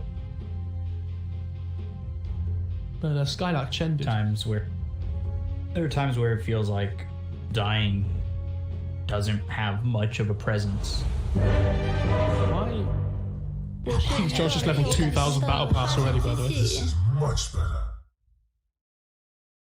Weehaw is at 1542. Our Spartans is level 1, and Xanthic doesn't even have one. I like that. Everybody's just dying. I don't know. You get all that to work. You're not very tech savvy. Not very battle pass savvy, are you? Not very battle pass savvy. I will say I am pretty tech savvy overall, but not very battle pass savvy. Yeah, just kidding. I love that Miracle just Mind Control instantly sets a bounty onto the Undying. Oh, not another one. It's double bounty now. They really want that first blood. Mind Control. Now they have a really good window to grief Mind Control here, but there's a 12-second window where they can kill the Undying just after the Mind Controls runs out, but Weehaw's is available. That's the window you've got to aim for.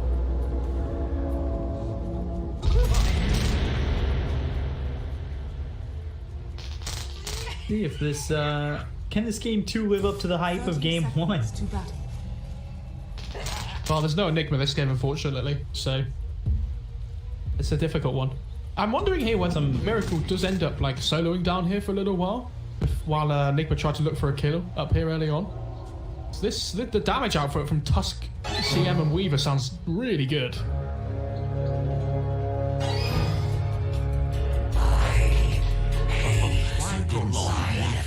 Keep desperately trying to get other people to use the orchestral voice line. Nobody's having it. Very sad. He wants the higher pitch. If I could use my voice sense cube, I'd be there. Don't worry.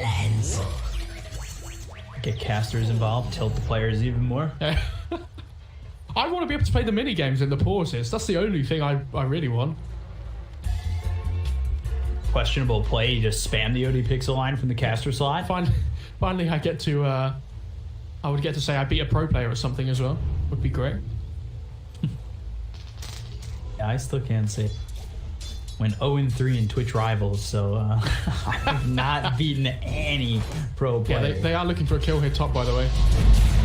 Yeah, it's not surprising they've got themselves tag team with the Shikuchi, and Spartan is, of course, going to be the target with the bounty, but a good 3-man decay stays alive for a little bit longer on the run, and there it is, claiming the bounties, gets the points there for that battle pass, getting it in on the Crystal Nova for the Crystal Maiden. If 5 people set a bounty on a hero, and it's first blood as well, does it just cover the whole screen?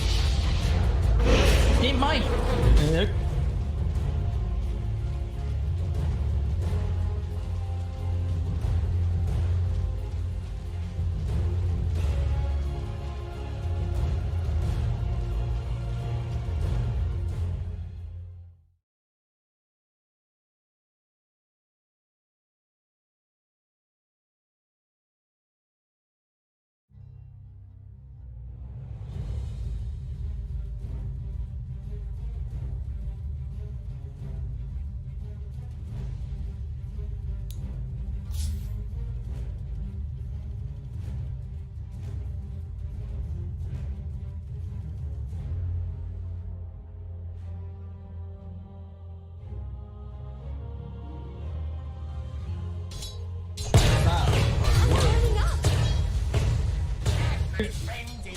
Yeah, I mean, if this CM ever gets caught out of position, she dies. Like every single time. That battery assault, and he wasn't even level 2 at the time. Like he didn't even have cogs at that point. It's only going to get more difficult. Really good lane from here at Xantic here in the mid lane to start off with though. 13-1 to the 6-1 of Visage. It's UK power, I'm telling you. We draw it from the lack of sun. Second best UK player behind you. I don't mean it. I was going to say, I gotta make him happy. Yeah. I was going to say, I hope he doesn't hear that. See what Kuroki's doing in bot lane, by the way. Every time Chen takes over a creep, he just instantly frostbites it. Yeah, now has that available with that level too. So Kuroki does have boots now as well, though, so it's going to be a little bit more difficult for Keep to catch him until he gets his boots of his own.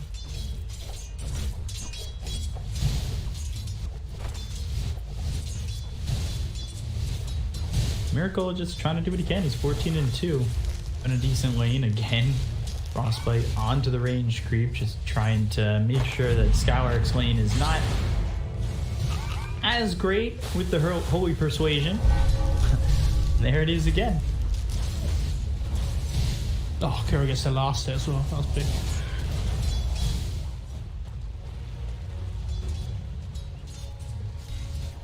So yeah, back to the point I was saying before, that I think they have to be trying to play, like their lanes have to be going well on the aggressive mode side for them to be playing okay. I think if they fall behind, their game becomes really difficult. It'll be interesting to see. Is GH going to go for the shard block? No. Trying to continue going after Spartan, and he is landing these decays time and time again. Now Focus gets behind him, but there's the tag team. Soulrip trying to survive, but eats a lot of damage, gets caught up a little bit too far forward, and now Focus too. Be careful, he's got another blink strike, so he can get back to the range creep, but now, good tricks of the trade. Yeah, this Undying needs the positioning. Undying's going to bring him a salve, I was going to say. He needs to make sure, because Ricky has no more regen for this lane at the moment, and he might just get chased under tower here. Oh boy. Now under tower, mind controls here with GH. GH does have tag team. Decay's starting to come out. Focus looking over at GH. Mind control thinking about coming back. He drops a sentry warp down as well. Oh, bottom, a bit of a trade. Kuroki, he dies to Cube, but Miracle gets the kill on the Cube. You know, look back over top because I want to see if mind control can get out of this one. On the run, tricks of the trade, not enough damage. GH still here. Yeah, help out this Weaver. They have no regen at the moment on the Weaver though, so they have to be a little bit careful. Decays are starting to stack up. GH, he's getting really low. He does have shards. Blink Strike back up in just a second. Finds Mind Control and will get the kill. GH living with just 20 health. He's gonna go pick up a bounty rune. He shard blocks him off as well so that he can take it. That was really nice.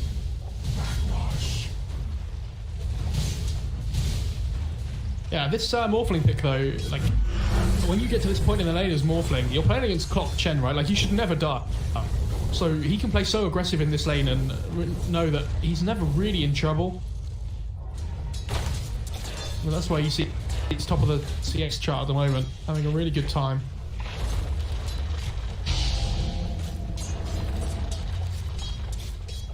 Dire structures are fortified. It's at level 6. He's now got himself those familiars. And Xanta getting pushed off the lane. GH is here, throws the shards. They get stunned from the familiar. And yeah, he doesn't have Ghost Shroud. He does have Death Pulse at level 3, but with the Soul Assumption coming in from Weeha. I'm surprised he hasn't taken any points in Ghost Shroud by this point, because this is just going to hit level 6, right? And then it's all physical damage coming your way, especially with the rotation from the Tusk, which does end up happening. And Weeha gets the regen rune. How lovely. Regeneration. I like that Spartan put a sentry though on that high ground. You just walk past. Oh, Spartan though. Does the tag team work on the birds? I've just realised what's going to happen. Can he get Roche to last hit him? No, he can't. Failures are there to get the stun. Weeha gets yet another kill. So all of a sudden, Weeha's lane wasn't going amazing. He did recover pretty well. Got ahead of this Necro. Grabbed himself a couple of kills. It's, you know, if GH behind. If GH maxes tag team and Visage gets a medallion, how quickly are they going to take Roche? Sounds crazy. I've never seen this Tusk Visage before. Ooh, good cogs. Mind Control. They've got the sentry down. He's trying to run. He doesn't have level 6 yet with Tricks of the Trade. Focus gets another kill on this Weaver. I like this. I like that play though from Cube, because he understands he can't really pressure the Miracle Morphling bot anymore, right? So he might as well just go top and try and get whatever he can. At least find something to do. Would love to have him be 6 as quickly as possible. That hook shot. Skylark bot. Getting chased constantly. Here comes Kuroki, and he doesn't have the mana for Frostbite. It won't matter. Waveform comes through from Miracle, and they've got the kill on the Chen, who was left by himself when Cube moved over towards top. Is under attack. Dire's bottom tower has fallen. Grab the tier 1 tower too. So Miracle switched over the net worth. You see he's sitting towards the top. Or not towards the top. He is at the top.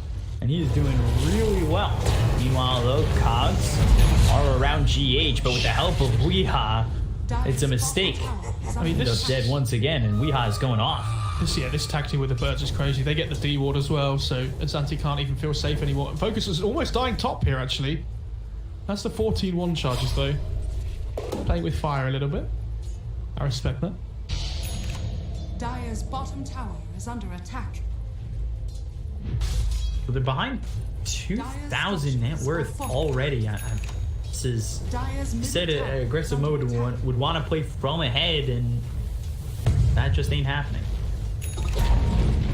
Dire's middle tower has fallen.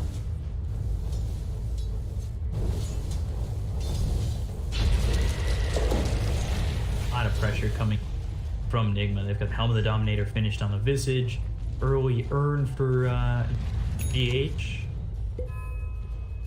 Happened when GH is given the farm priority as well, and that was more auto. We'll see if it's the same or similar now that he's on this Tusk. Spartan and Xantic are here. They're going to try and go into the Skylark. They've used the tag team. Do they have the damage? Hand of God comes in from the Chin, but they've got the kill. Weeha gets credit for that one. The Tombstone is down, but immediately taken care of thanks to the familiars. GH gets away with the snowball. Cogs, Soul Assumption, Weeha. He's surrounded, but look at what these familiars are able to accomplish. Weeha gets the kill now onto Xantic. But finally, he ends up falling. GH looks over. He'll end up dead. Spartan gets the kill. Tricks of the Trade, but Focus. Miracle has enough damage to get the kill there. And we'll finally take the life of Kuroki, but Miracle, he's still looking for more. Skylark back into the fight, helping hand coming through from Weeha with the familiars. Double kill for Miracle. I believe that ends up being a 4 for 3 in favor of Nigma. He does lose a bird though on Weeha, and he did resummon in the middle of that fight. I don't know if you saw it, Xantic was trying to cast his ult for about 5 or 6 seconds straight there, and he got stunned by 2 birds, in which Weeha then resummoned and stunned him twice again with another 2 birds. And Xantic was unfortunately not able to get it off.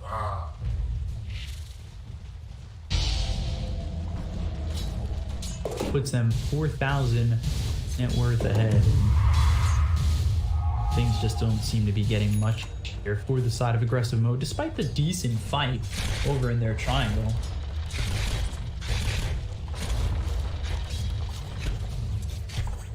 Dire's top tower is under attack. Still a clockwork without hookshot, but he'll have it in creep. That's really sad though, isn't it? I mean, that's a 4k net worth lead for Nigma already. This Visage pick has done absolute work so far.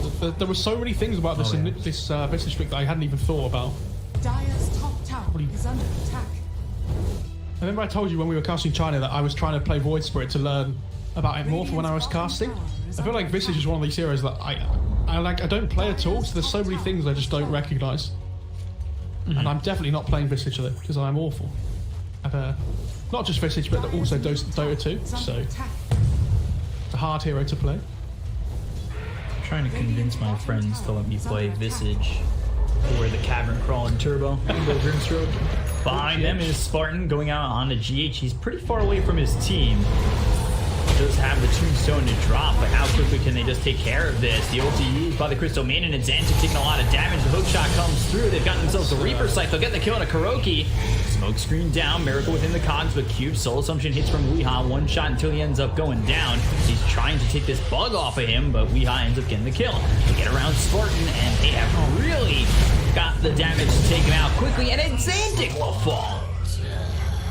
Miracle on a mega kill streak, sitting 5-0-2. And do you remember the point I made that they have to be playing in front on the aggressive mode side to be like really strong with this lineup? You know, they're 6k behind in 12 minutes. This is, you know, the heroes don't farm massively well. They don't push out lanes massively well. Like, it's kind of just the Chen creeps. Like, Clockwork and Undying don't really push waves. So the way this game's going at the moment, Nigma are constantly going to be playing on the other side of the map because the way are always going to be shoved in towards them on aggressive mode, so they're going to really struggle to ever, you know, get out and do anything effectively. It's 13 minutes in, and this offlane Chen's still level 7. Where if you look at his lane opponent Miracle, like, he's level 10.5, right? Like, he's 3 whole levels ahead of this Chen.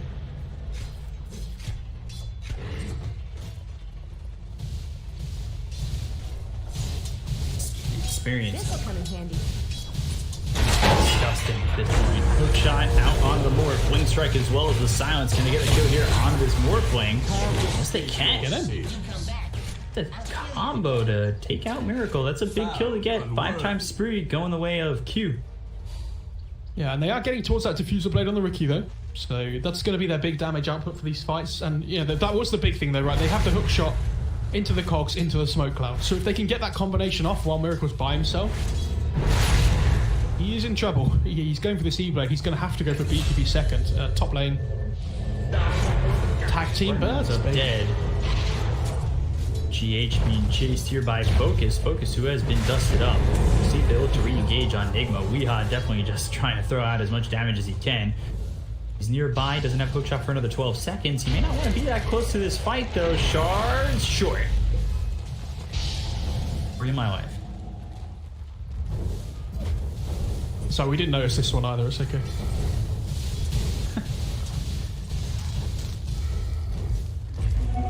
And there's an Alpha Wolf on the Visage now from his held Dom, going for Pipe next.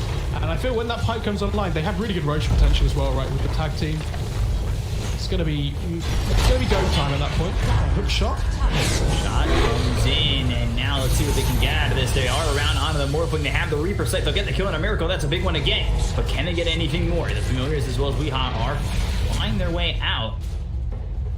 Cards there from the Tusk to keep them away, but another kill on the Morphling be enough. The other thing I will say is this combo works because there's no defensive capability on Morphling, right? There's no BKB, but when he gets the Z-Blade up, it's going to stop the Riki from getting his damage off as well in this combo. So it's going to be a little bit more tough when this E-Blade comes out, but Dire's middle it'll be tower interesting to see if they is can still make it work. Radiant's I think we're bottom still tower controlling is massive under portions attack. of this map for now. I love this massive Chen army, by the way. He has Helm of Dom, there's just 5 creeps running around. Own team.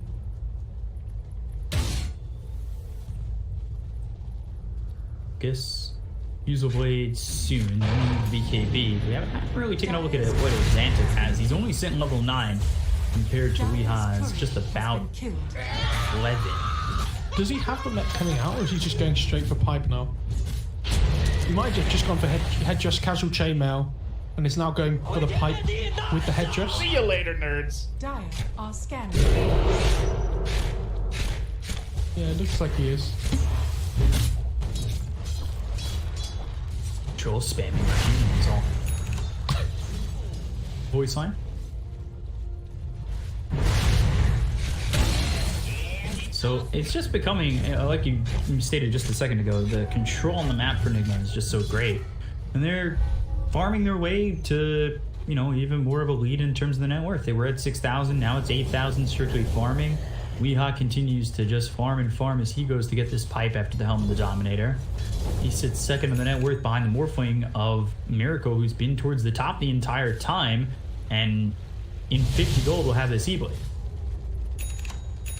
I'm really interested to see when they go for this Roche, though, on the Nigma side. You know, is there a certain moment they're waiting for? Is it the E-Blade? Like, is it a level? Is it like a pick-off that they can just easily transition into the Roche with? Because, oh yeah, here we go. Hero Hunt, I love this one. Let's see if we can find them before them. I hope they take part. Skywrath mid. Alchemist mid, right? Mid. Skywrath top left. Dark Willow right there to the right of Alchemist. Oh, there you go. They got it. Nice.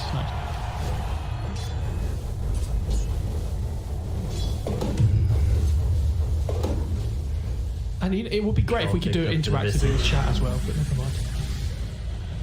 So, right, Visage hits this level 12 now. Level 2 birds feel a lot stronger than the level 1. So... They've already felt strong. They have. Don't think it's been for their damage output, though. Like, they've been really good at, like, killing Tombstone, for example. They're really good for stunning up and things, but the damage output increases massively here.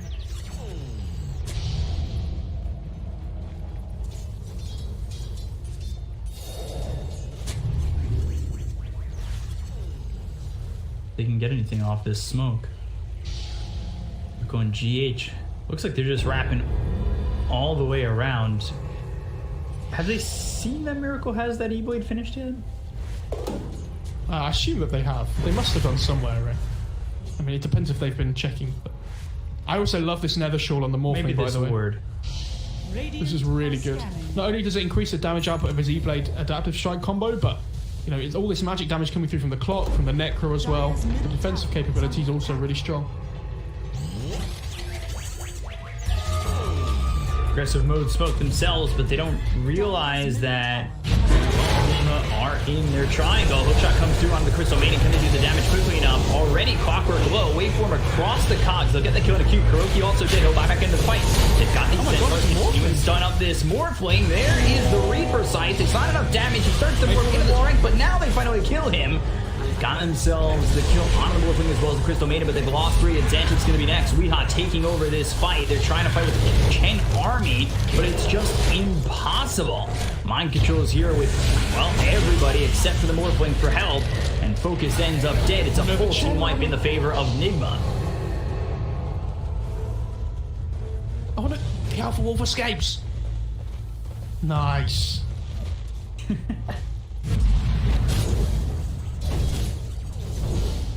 Oh, my control sees it. No, not the dog. 200 gold. Nice. Yeah, I'm not even gonna like analyze that fight. I'll just see the wolf getting chased instead. Yeah, there was they managed to get the Morphling down with the Reaper Scythe, right? They would have killed him off if he didn't have the Nether Shawl with the Reaper Scythe duration, but unfortunately because they didn't, Xantic then doesn't get the heal, so he's easier to kill off as well. They're just really struggling with their damage output here. Like, they have so much defensive capability. There's like the snowball save, there's pipe on the Weehaw Visage, there's the E-Blade on the Morphling as well. I wonder if Mind Control goes to Axe next half for this diffuser as well. Interesting to see.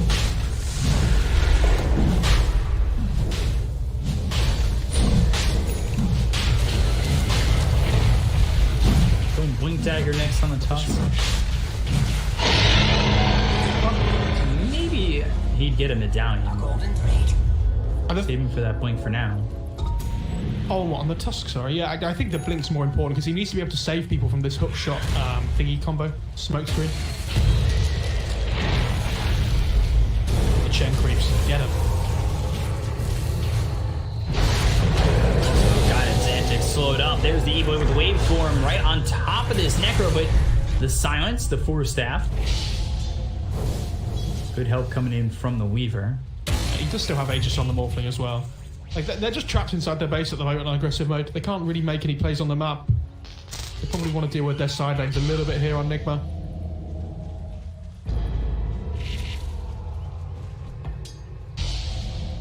So this Ricky's starting to head towards bot here. They might look to try and make a play with this combo again up against the Weaver.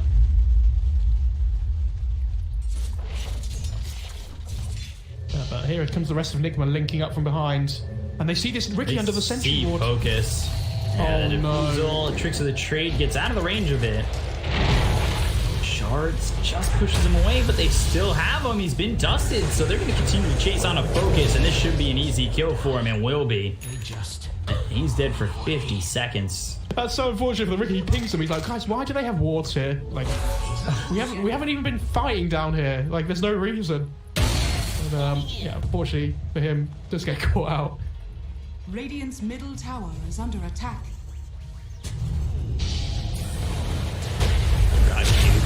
Snowball tag team, and this is looking like yet another kill. He'll try to hookshot away, but it just hookshots him into the faces of Mind Control and GH. And another kill here for the side of Nigma. This is spiraled way out of control. Just 22 minutes in. I mean, it's a complete change from the last game, of course. 14,000 net worth lead right now for Nigma, and they'll go on to the high ground. Finish this game off. Still do have the Aegis on the Morphling. Set another bounty onto the Undying's head. They'll use that ult coming through from the Crystal Maiden to get the kill on Xantic, who does have buyback. They'll have Cube in just a moment, so he'll buy back once the clockwork is up. The trade is used, but they still have the focus on him. Focus. And they get the kill onto the Ricky. They take the tier 3, and they are without this Ricky for 43 seconds. 18k net worth behind, 22 minutes. Feels like, yeah, very different to last game, I should say. It seems very impossible at the moment as they just blow up Skylark. Weehaw with a triple kill. He has been so destructive this game. 11, 1, and 8.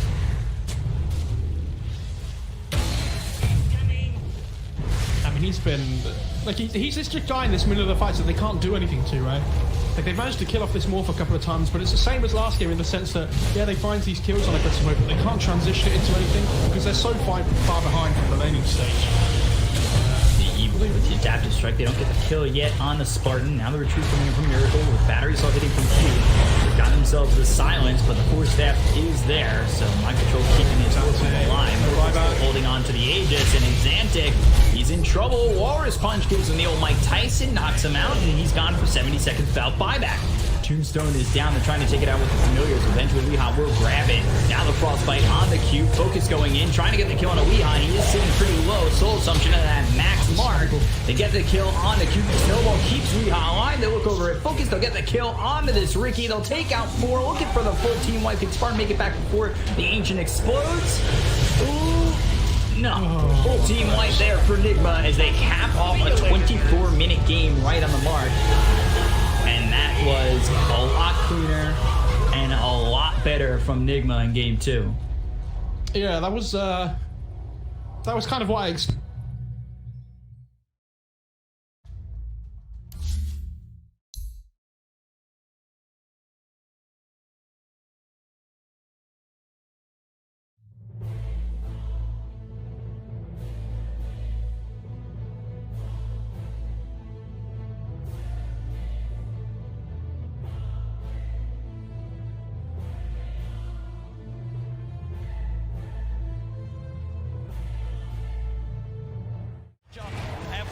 He's found himself No-Tail out on his own. He's trapped him.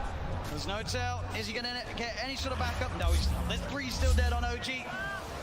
It'll be a slow and painful death here for No-Tail as Zame comes in for the kill secure.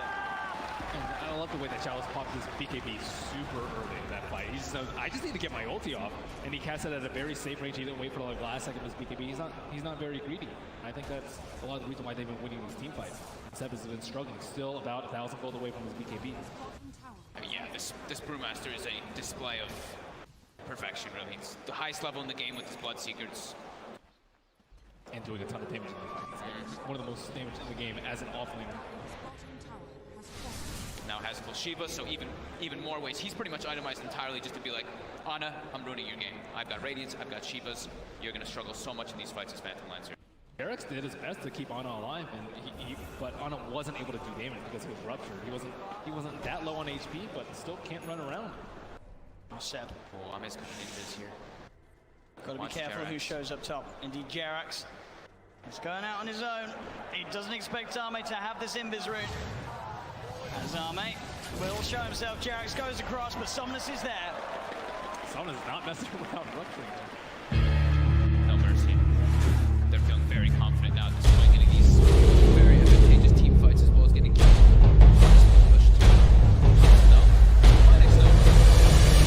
Seb, and as well, between the two of them, they'll take down the support action. Boy's going to come in though. He hasn't got anyone else with him at the moment. It is just Step Wise, so just playing around with Seb.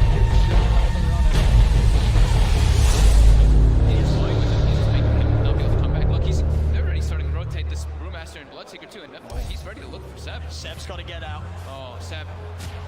As indeed, FY, the patience keeping that control on Seb, buying time for Chalice to come in. Ana is going to look towards the Tusk. Chalice is now there, does have Primal Split available if he wants to look to take this fight. Somnus coming in as well. As Ana, Seb look to hide in the trees. Can they get out of it? Ana's got a TP available. He's into the trees, he's going to show himself in the lane though. They're going to continue to head over. They are going to see Seb make it out in time. They don't have a stun. Ana, can he get out as well? He can. OG will avoid that rotation from PSG LGD. FY is just so obnoxious there, following Seb for over a minute, just stalking him, trying to have his team come over. So that's about, a minute without Aegis being used for LGD. They have 2 minutes left, I would say, to capitalize on this Aegis.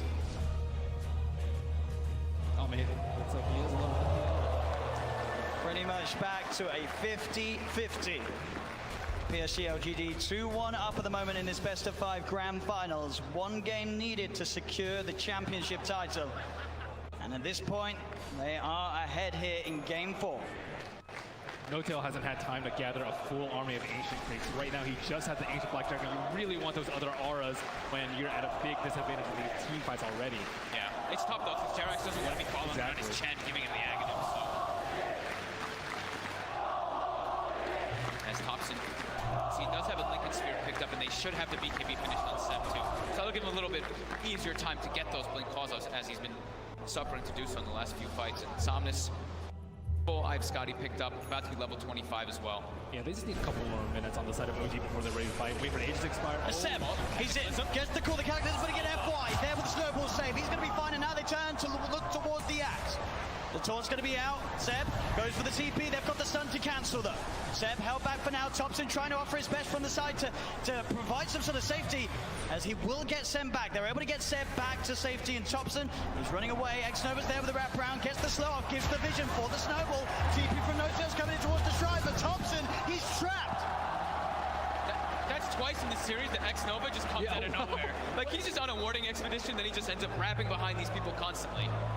Perfect time. Perfect timing, and has the Senton creep to boot. And look at these deep wards that he's placed during that time that he was running around doing so. He now has full vision of OG. Yeah, he sees Ana farming these Ancients right now. Oh, Ana. FY just giving so much information for the team. He's got eyes on him. Get the punch on the wrong target, but the snowball pass will catch Ana. Ana, he's in trouble. The blood bright silence connects. He's got the man to back up in a second, but can he really play his way out of this one? He cannot. Ana down for a minute and a half. just having all this vision. I mean, Xnova throughout this whole tournament has had the best vision in every situation, even when you wouldn't expect it. They're just like, oh, they're fighting on the left side. They're not going to have vision over here. But no, Xnova always seems to have those prepared in every situation. And he has some incredible foresight to be able to have these wars that just lead to really clutch pickoffs. And Axe has not spent his money on BKB. He has the money, but he might be looking to save for buyback. We'll see if any of the buybacks do get forced out. Thompson's still dead for 15. Ideally, he doesn't buy back it. They may have to buy back on Ana. He's gone for 50 seconds. The split coming out from Chalice. Is he ready to push in? Look for the stun on No-Tail to hold back the Chen as the mid-racks are exposed. PSG LGD, 40 minutes in, able to open into the base and clean out this mid lane of Rack. Still Ana holding on to that buyback. And they're going to keep going here. They really want to force this PL to come back here. Stun onto Thompson. He will blink dodge it. But another tier 3 tower falling incredibly fast. They really don't want to use it. Seb jumps in, gets the call onto FY. There's the buyback. The Cataclysm isn't enough to do anything. It isn't. PSG LGD still fighting strong. Thompson getting focused by Somnus. Seb taken down by Arme. The triple buybacks now out as Ana in trouble. He's brought back for this one. The deafening blast onto the 3 of them. Knocks them back, but Ana gets focused. Seb! He's in with the call. He has the control onto the morphing Somnus. Now being chased by Thompson. Blinks in with the call snap. The PL army's on top of it. They get Somnus too. As OG, they have to expend 3 buybacks, but they hold on to the top rack. Somnus now down for 2 minutes. No buyback available on this Bloodseeker. Yeah, he's 400 gold short of it. It's up in about 8 seconds. OG, they have to make so much happen here. They have to push out all their lanes. 2 of the side lanes are already going, but I think trying to get some kills here, like on FY here, would be very ideal. I mean, look how close the Brew is at 25. I mean, So close. With that primal split cooldown. Oh, Thompson, he sees it FY. He's used the snowball. He turns with the combo FY with the self-fuels, but OG, they've surrounded him. Seb jumps in with the call, the blade mail. FY's gone. Instant buyback from FY. Still that scary, scary time for LGD. 75 seconds without Somnus. OG have the full 5-man pushing in all 3 lanes at the same time as they approach LGD's base. I don't even know if I get the head for that. This team fight. The LGD are goal, but no blood take up to 60 seconds. This could be disastrous. Got a full BKB on Seb as well. Chalice really wants to hit level 25 before he pops that primal split. So close. Just got to be careful, Seb. Looking for that blink initiation.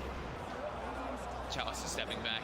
Grabs, they give him the tome. He needed like 5 experience, and they gave him the tome just to make sure that he gets it anyway. Just playing as safe as possible here. Looks like OG don't feel that the window is big enough for them to push in whilst this Bloodseeker's still dead. They'll back away. They can't count. They bought back 3 heroes. They weren't able to get any T3s, and there's no Roshan up yet. Big Daddy No-Tail's praying for a Roche right now so they can get that refresher, but it's not going to be up. And maybe we'll dodge a bullet. At least they got a good amount of economy off that, right? It was up to a 15k gold advantage, and they chunked it down to 7. Same thing with experience. So they did get quite a lot out of that one, but they ideally wanted to get at least one of those sets of racks to get some momentum pushing in with those 3 buybacks used. Absolutely, it is this really scary moment of the game now for OG. We're about 5-6 minutes still without those buybacks available. If PSG LGD can find that one team fight, it could be the team fight to win TI in this window of time that they now have presented to themselves. Ana's gone full in for that butterfly too. As they pick up also an Aeon disc on Jeremy, so protected in O. DD did spawn, however, was killed. It's also pretty scary for Maybe right now. He only has a 5-second BKB, and he does a lot of damage and will get wrecked by the X Blade Mail call if he finds it, especially with his BKB now. There's not that many ways to stop him. It's just all about FY and Chalice, right? Just either saving or just getting into the midst of the fights and not allowing OG to get the picks. And the smoke, it's going to be dispelled. Let's get dispelled. But he's in the trees, they're on the high ground, they've got the vision with the Shiva's covered, Ana's on his way over, they've got the snowball down, there's the Catapult, Seb jumps in, he's able to find the call onto Challenge, but Challenge already got the BKB out, the Sunstride's going to be down onto FY, but FY will survive. Seb posts the BKB, he'll try and stand his grab, but Seb, he's going to go down, no buyback on the Axe, as Jerax as well, surrounded by PSG LGD, the Eon disc will proc, but they'll fight through it. He has to buy back immediately. Look at these creep track by these Force Spirits. On the bottom row, they have no creeps in the mid lane. Sienna still holding on to that buyback on Jerax. But as Ben said, the creeps aren't here. It's backdoor. Can they breach through it? It's not looking like it right now. Maybe everyone hitting the same one. That creep cutting, is it enough to hold OG in the game? You see No Tails already running to just, he doesn't care. He's going to throw his life for this. He needs to just keep these creeps out of the base to keep that back door up. He doesn't care if he dies. Which he certainly will as they get upon him. They find his life. 1 minute now without No Tail and without Seb. Thompson, Anna, and Jerax. The only 3 heroes that can offer their defense during this final minute, this final stand. Jerax is really trying to hold on to his buyback. As Chalice split, of course, up once again.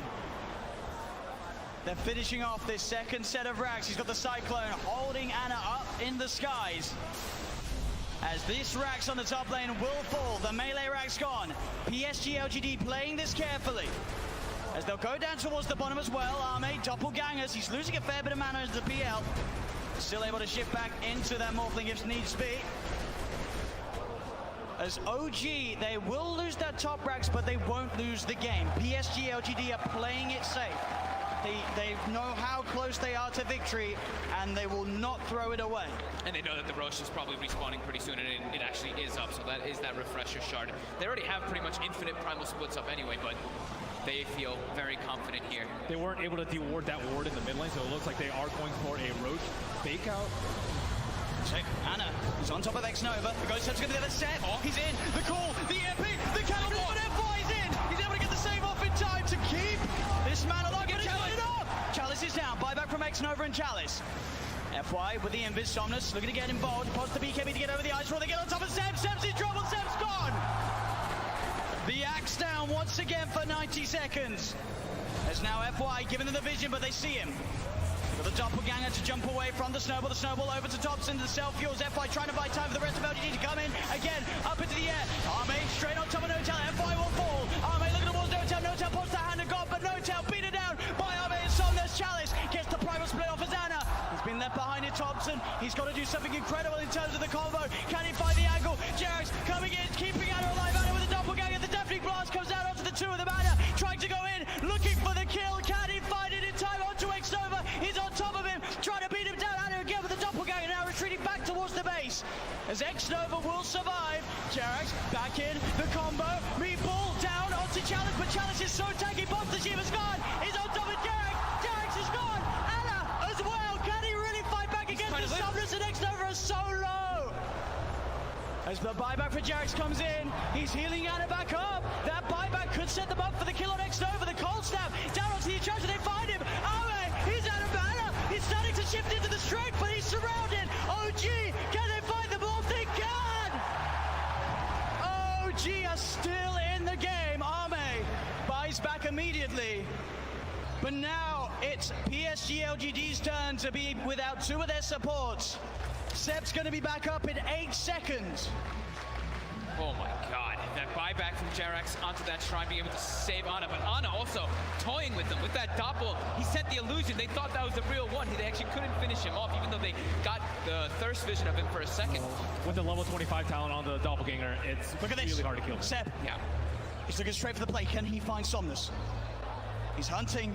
Somnus, he's there, Seb. He'll see him. Oh, doesn't get the call though, and now Seb. He'll be ruptured. They're looking at him, but Anna, he's straight in on top of Somnus. Somnus puts the BKB. Anna again with the doppelganger. There's a Cataclysm coming out. And Somnus still alive. Anna will be able to force him away. They've got the hex. They've got the control. They're on top of him. Can they kill him in time? They can. Chalice got for 2 minutes. And Seb, he's finding, looking for Arme. Big Daddy No Tail gets the penitence out. Only onto the illusion though. Arme able to waveform up to the high ground. As Arme should be fine here. Thompson's got the ghost, he's got hex maybe up soon too. Oh, the doppelganger Arme's over the trees. Can he hide his way out of this? No, back. Real one. Goes for the waveform. Seb tries for the call, but he's already out of there. Nice play from Arme. And he buys so much time too for his team there. The Brewmaster was dead for 120 seconds, now only 90. Still a big window for OG. They're only without Jerax for the same amount of time. And that lead that PSG LGD had, it is going down a little bit. Only 4K, 5K at the moment. with these last few fights. Obviously, the 25 is now coming out on OG. Thompson's into the pit. What a timely DD coming out for him, too. I don't think they expected to be taking out his fights. He's almost able to solo it with the help of these summons. And that's a reflection shot. There's no way to get this. There's no way LGD can... Oh, and the Seb level 25 too. That extra Berserker's Call AoE. It catches people out. They don't expect it. It does not feel like OG 2x now. Yeah. The Berserker's Call now is, I mean, the AoE is really massive now when you have that talent. It's so hard to play against. Can PSG LGD do it? They've got the Basher now for Somnus. For just a 2k lead with those last big comeback plays from OG.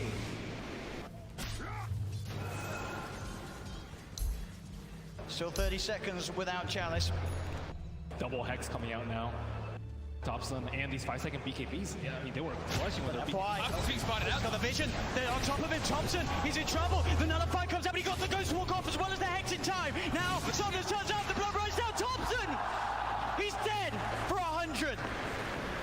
Has got the buyback available. PSG LGD will certainly look to force it out of them. FY, just what a shadow blade. It just, yeah. As soon as they split up, he finds the perfect opportunity there on Thompson.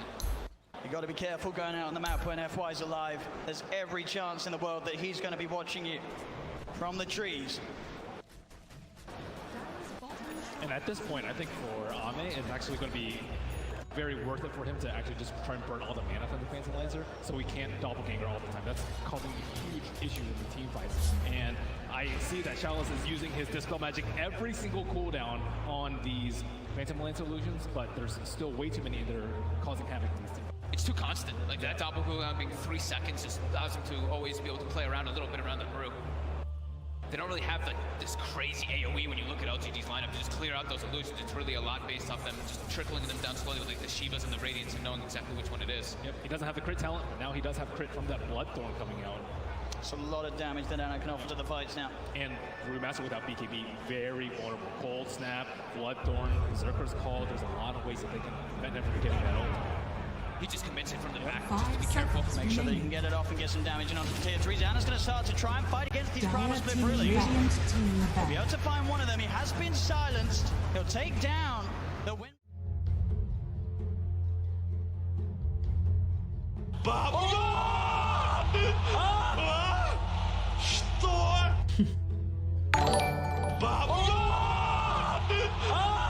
When I talk, it picks up in game. See you later, nerds. 10 seconds remaining.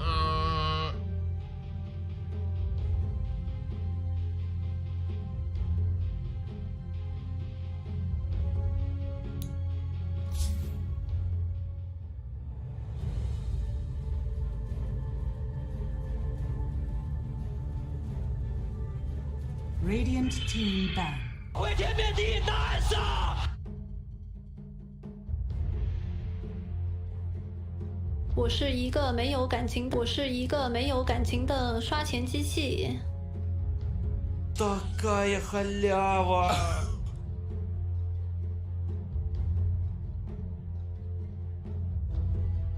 Ten seconds remaining.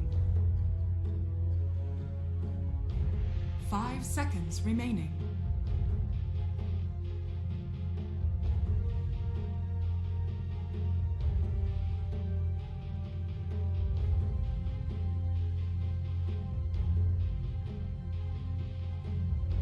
Dire team Radiant back. Team back.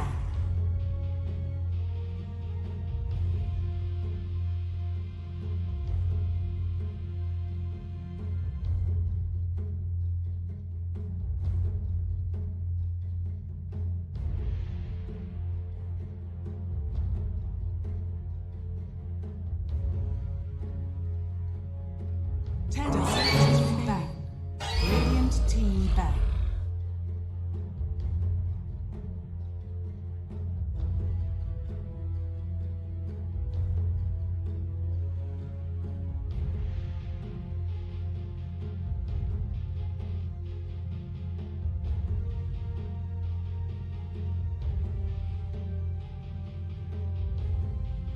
Ten seconds remaining. Dire team pick.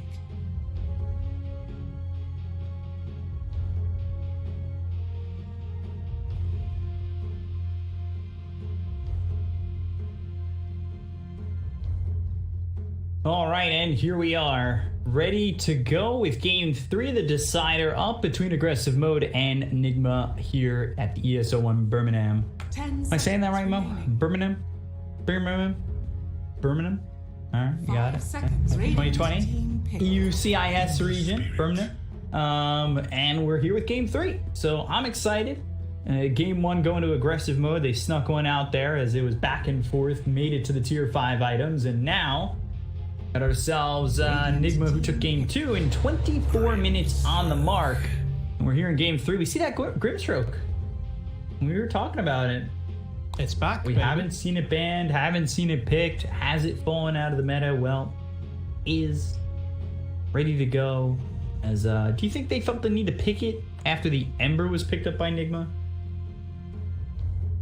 10 seconds remaining. 5 seconds remaining. Team pick. I speak for the trees.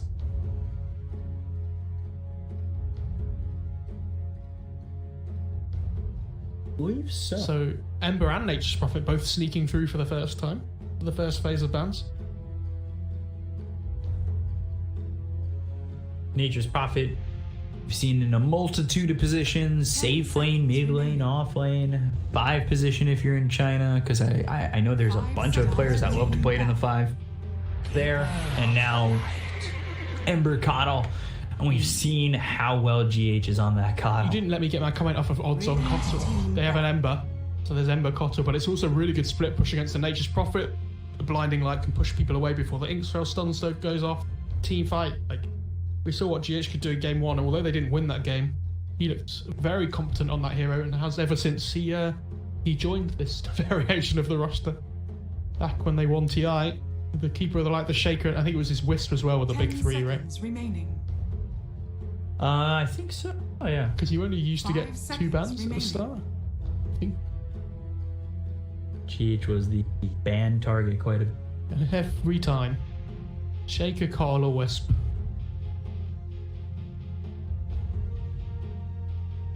Then the Morphling out here on Nigma. You know that Enigma getting banned by Nigma. Beastmaster, Phoenix, Lycan. And then for aggressive mode, Rubik, Weaver, Chen, Batrider so far. Yeah, the Morphling bans, the Morphling's really good up against Ember. Like, you get the free morph target, so you get a Searing Chain Slight of your own. Really good. Like, you get us a hero that works decently well with the Grimstroke. You can Inkswell him, he just waveforms in. Double adaptive strike's really nice as well with the Soulbind. And they don't have any really like hard catch at the moment on Nigma. Lock that Morphling down. So I don't mind that ban at all. Team pick. Oh, the Earth Spirit. Team pick. Mirana. Oh my god. They go to the Mirana, which in the drafts of both games, or well, we talked about in the draft of the last game, and we didn't get to really see the draft in the first game. However, Mirana, we've been seeing it quite a bit. We saw it yesterday played by Quinn a couple times on Quincy Crew, who I believe got a 2-0 over EG today. 10 Did they actually? seconds remaining. I read on Twitter. They did. They looked pretty good yesterday, to be fair. Remaining. Well, I don't know who won. Who won Game 3 in the end? Quincy Crew. Yeah, so it's not too surprising. I don't think. I mean, it's massively surprising they beat EG, even 2-0 as well. But spoilers. Never mind. What could they go for here? Imagine, I mean, it could be GH or Kuro, Keeper of the Light. We should point that out as well. It doesn't have to be GH, even though we played it in Game 1. And they have really big flex potential at the moment on aggressive mode. It could be Core Mirana, or it could be 4. This Nature's Prophet could be anywhere. Grimstroke's like, I think 99% going to be Sparn's hero, but I think you have to be a little. I think aggressive mode could be looking to pick up this Clockwork next as well, potentially. There's like some Clockwork 3, Mirana 4, works pretty well with the Grimstroke as well. Ooh. So, I'm pretty sure Kuro has played this most of the time for Nigma, whenever they've picked the Bounty Hunter up. Doesn't necessarily mean that it's going to be him playing at this game, but interesting one. I mean, they have this Ember Cottle, which is going to want to fight all the time. Now going to be amped up even more to their kind of game style that they want to play with this track gold coming through as well. They're going to be thirsty for blood here. 5 5 seconds remaining. Catch some track kills. Is this core bounty? I think it's most likely going to be Kuro. It could be mind control as well. I'd be very surprised if it was a 1 or a 2.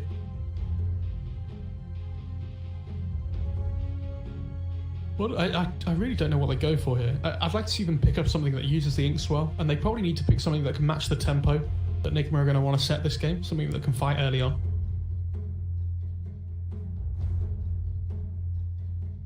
Maybe something like a Monkey King might be okay. It doesn't feel amazing.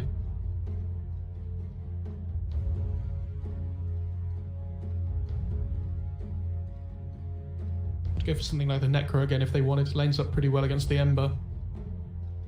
I think Secret really like that matchup. Whenever they see an Ember first pick, they'll just instantly pick the Necro for themselves. Team pick. Oh, they get Jug. Okay. Pretty solid pick. Lanes up well with the Grimstroke, right? Because you have the Ink or Spin. It's something that can kill the Will-O-Wisp straight away in the fights with the spin duration. I don't mind this. I'm worried it's a little bit slow potentially for the gameplay that Nigma want to play. That's still fine. 10 seconds remaining. 5 seconds remaining. What's your combination right now with the Grimstroke? Double Wrath of Nature with the Jug. Wrath of Nature, yeah, we have seen it be so disgusting on these core Nature's Prophets. I think Quinn played it yesterday too. Yeah, he played the Nature's Prophet, right? In game 1, I want to say. Remember? My memory doesn't go back past an hour. He played it in one of the series, and it was honestly, kind of ridiculous how well I've seen Nature's Prophets be so early on in the core position. Do you know what I want to see? Tinker. Get me some Bounty Hunter Tinker going. That sounds fun. I mean, we can get that combination going again. We get ourselves talking to Sparking Arrow Gaming, get OP back over mid. Yeah, you got it. Let's go for it. They probably want to pick another hero that can fight relatively early though as well. Play around with this tempo that they want to go for. Ooh. Okay. Both do the little ooh. See ourselves bristle back. Yeah, I don't mind this. I think this is pretty good. You have Keeper of the Light Bristleback now as well. It makes me think it's going to be Bounty Hunter 5 even more. Could still be Bounty Hunter position 3, Bristle 1, Cottle 5, but Kura likes to play this Bounty Hunter, just like gain vision all over the map, right? They have strong lanes as well already with their 2 cores in the Ember and the Bristle. Shouldn't need too much help in the laning stage. Dire team ban.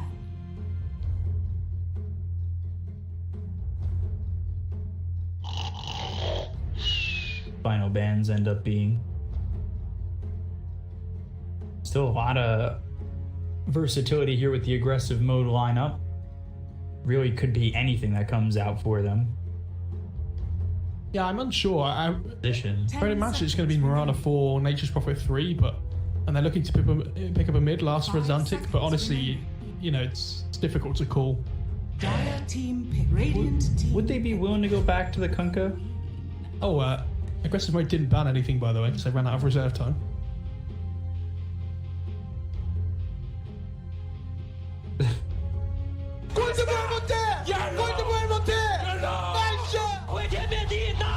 Jesus. Or did you say that in the chat?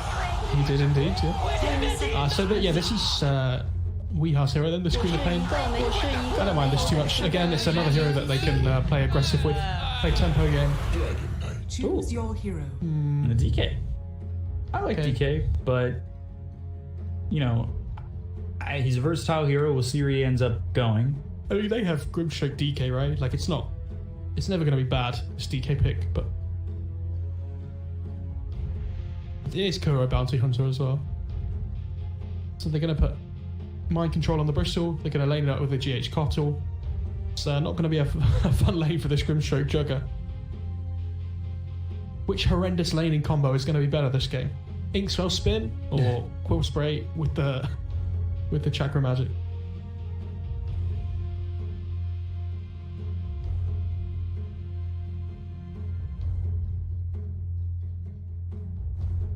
Five position.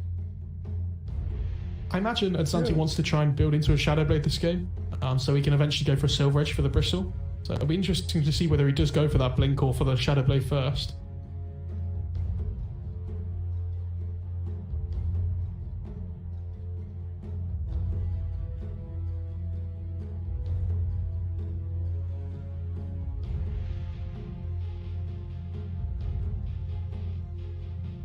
Like all three of their cores come online really quickly. They have track gold that can come their way if they take good fights.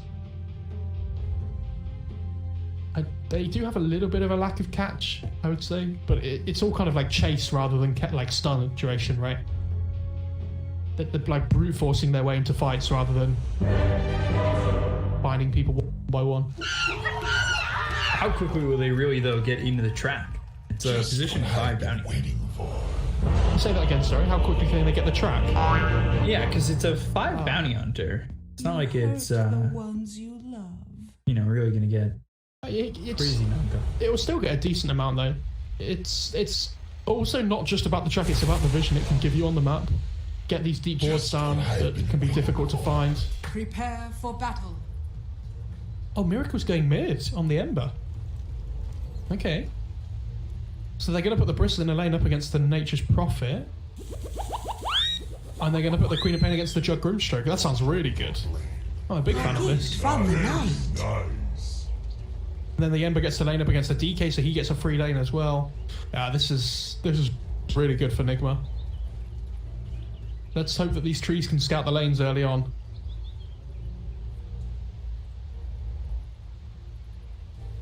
Warriors of the wood. Near mid should spot Miracle. Yeah, I was to say, look at where Miracle is. Oh, they see the Ember mid. Oh god, what are they doing? 30 seconds to I battle. wonder if they decide to try and swap the lanes up themselves. They're kind of stuck with it though. Does it become a game of musical lanes right now for them? Yeah, potentially. It looks like Focus is going to try and head top to lane up against this Bristle. They're making the right call, I think. Skylark's going to have to go bot against the Queen of Pain. It's like the lanes are going to be a little bit better on aggressive mode than originally planned. But I still don't think they're amazing because this Ember still gets a really good lane up against the DK. They're both just going to trade farm, which Ember's really happy to do.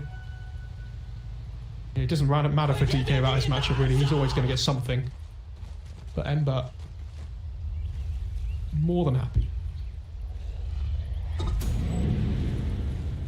At least we get the disgusting lane combinations again, up against each other.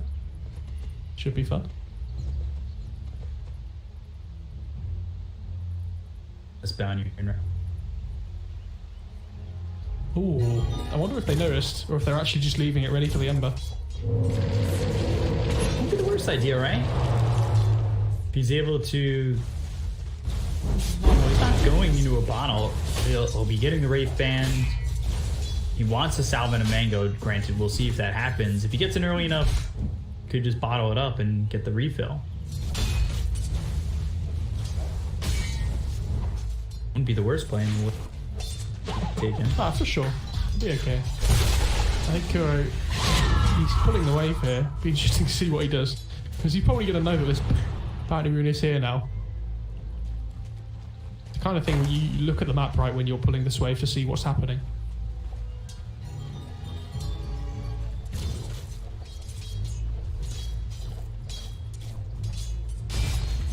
Mid? No, I'm interested to see if Miracle's going to go right into No. bounty on the DK. That's a bit ambitious there. I don't know about that one, but we'll see. It's gonna be hard to kill him, especially the deeper he gets into the Dragon's Blood. He's just got faith in his bro, dude, in Ember, that's all. So Nigma Miracle, I don't know why I keep calling their team name first, is level 3 now, so one Dragon's Breath doesn't take off the Flame Guard anymore, which makes Ember's lane a lot easier.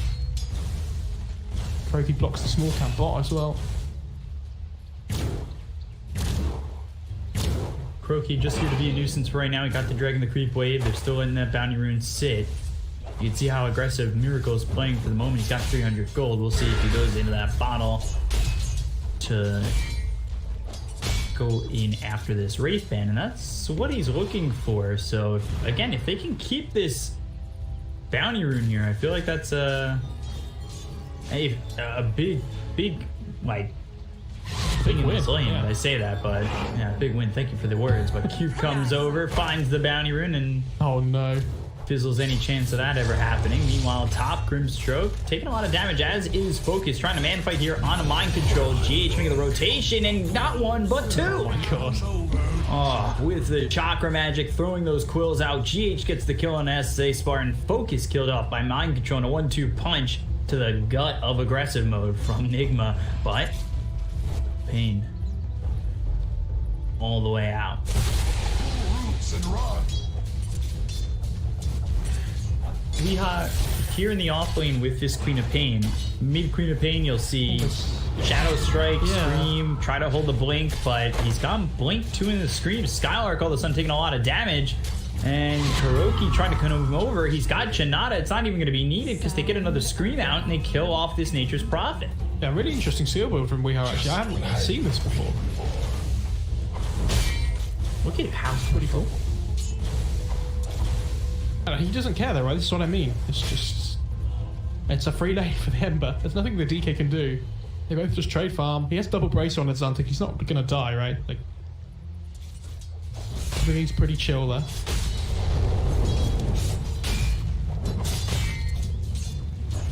Bottle comes out. 4-minute rune is bottom. Picked up for Cute. Takes that out of the hands of Kuroki. Rune chains now onto Zantic. Bit of a trade between Kuroki and Cute. He went to go get the 4-minute rune on Kuroki, but he actually had Weeha's bottle as well. So he's going to have to walk. I assume he's going to go back to base here to then refill the bottle to TP back bot again.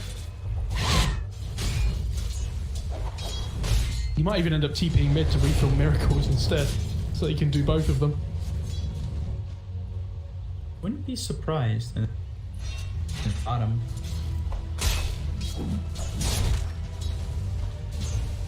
Control 27 and 2, keeping up with Focus at the moment. Yeah, he can keep though, rotating rounds. Pops in a level 5. He's a level ahead. Oh, if he can get this 5-minute bounty rune away from them, but this would be crazy good. Leap away. Never refuse good. Disgusting combination. Dire's middle Arrow. Nigma overall. Oh.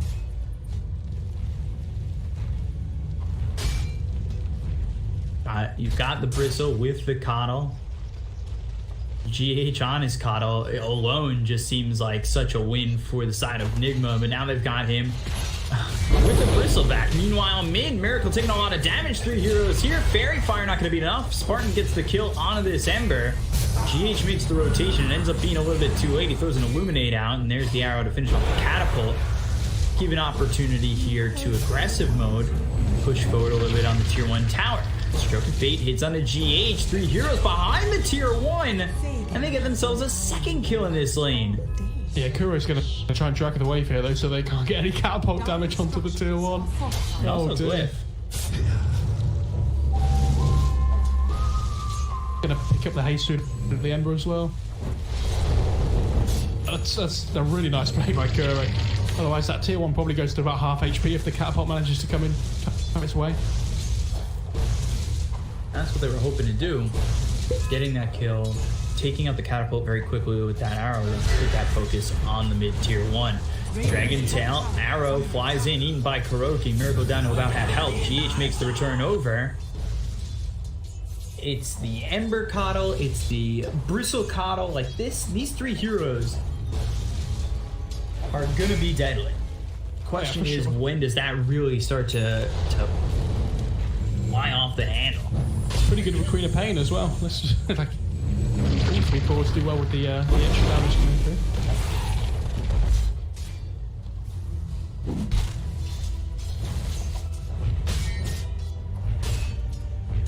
Gonna put pressure on the tier 1 tower over mid. And good, look at these stacks. Dire jungle. Very nice. Yeah, there is a... Speeding you. I wonder who takes them as well. Is it going to be the Ember or the Bristle? Be interesting to see. I imagine it's most likely going to be the Bristle, but...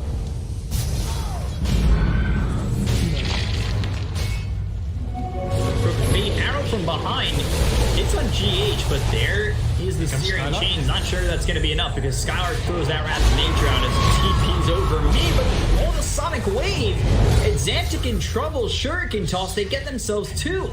Rotations all over the place. Focus stays over towards top, as does the Bristleback, but that's also because Mind Control is walking back to base. This is rotation from Nigma that gets him a couple of kills. Gonna try and find Cube here as well. Kuroki right there under his nose. Leap away from Cube. He's got one more to get across this little chasm here. That looked like a very big leap. Dire's top tower is under attack. I think at a certain point you do get pushed over terrain, right? You do. Get a little help. It just looks ridiculous. Oh, Mind Control top. He's like, hello. It's fine, I don't care. Cube makes a rotation here, but how do they kill the Bristle? I feel like they need a +1. Oh, Skylark's actually TPing in. Yeah, he's been looking to find the proper spot to TP in on this. As now they've got 4 heroes around. There's the Sprout as well as the Arrow. Do they have the damage to finish them off? With the Mini Omni Slash on this, they've got the Silence as well as the Inkswell coming in. So 4 heroes towards top.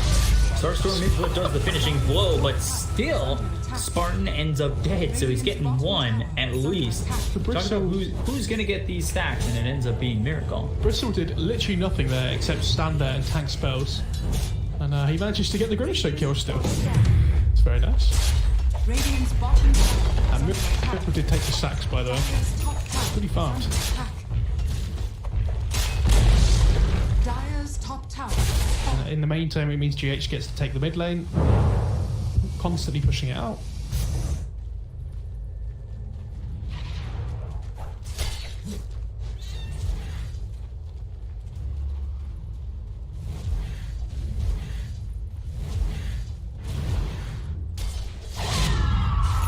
Howard now self over top.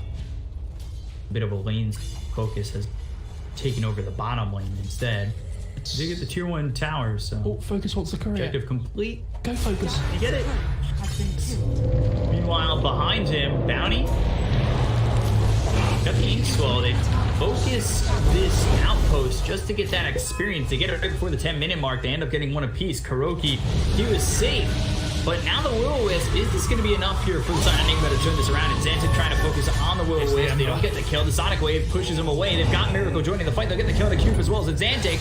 Remnant forward with the double damage. Mind Control's made the rotation. Focus trying to get out of this one. And there's the Inkswell, but he's not going to survive long enough for that to pop. 3 kills for the side of Nigma. Double kill for Miracle, and they want more. Yeah, Focus doesn't have a TP for 14 seconds. They've spotted him. They've got themselves positioned around this jug. He'll try to leave, but no avail. Wrath of Nature gets the kill on Kuroki. But still a triple kill for Miracle making the rotation, and that is well worth the time and effort. And now, really important point here, you asked about when they would be able to get the track online.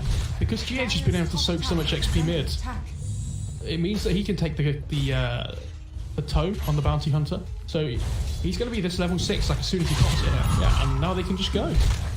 I love the skill build that he goes for as well. I think maxing the Shuriken Toss first is really important when you play this possible.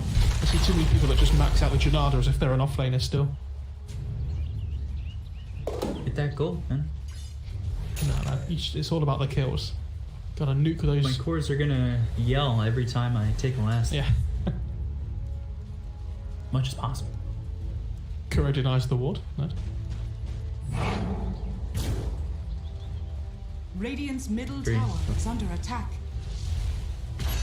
The Skylark is just free farming away in the top lane, by the way, at the same time. So when he gets this Orchid online, they're gonna have like kill threat on the Ember, right? And they're gonna have kill threat on. I think it's up to him to be able to get into the backlines and Orchid the Keeper of the Light first before he gets the Will-O-Wisp off. That's like the target number 1. Either that or the Ember. What's Sweetheart going first? He's going for an Orchid of his own, but he's pretty far behind.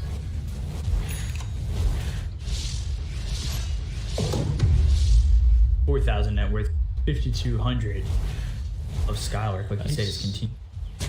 Kuroki's coming over, and he'll try to grab some vision, potentially get a kill onto the Skylark.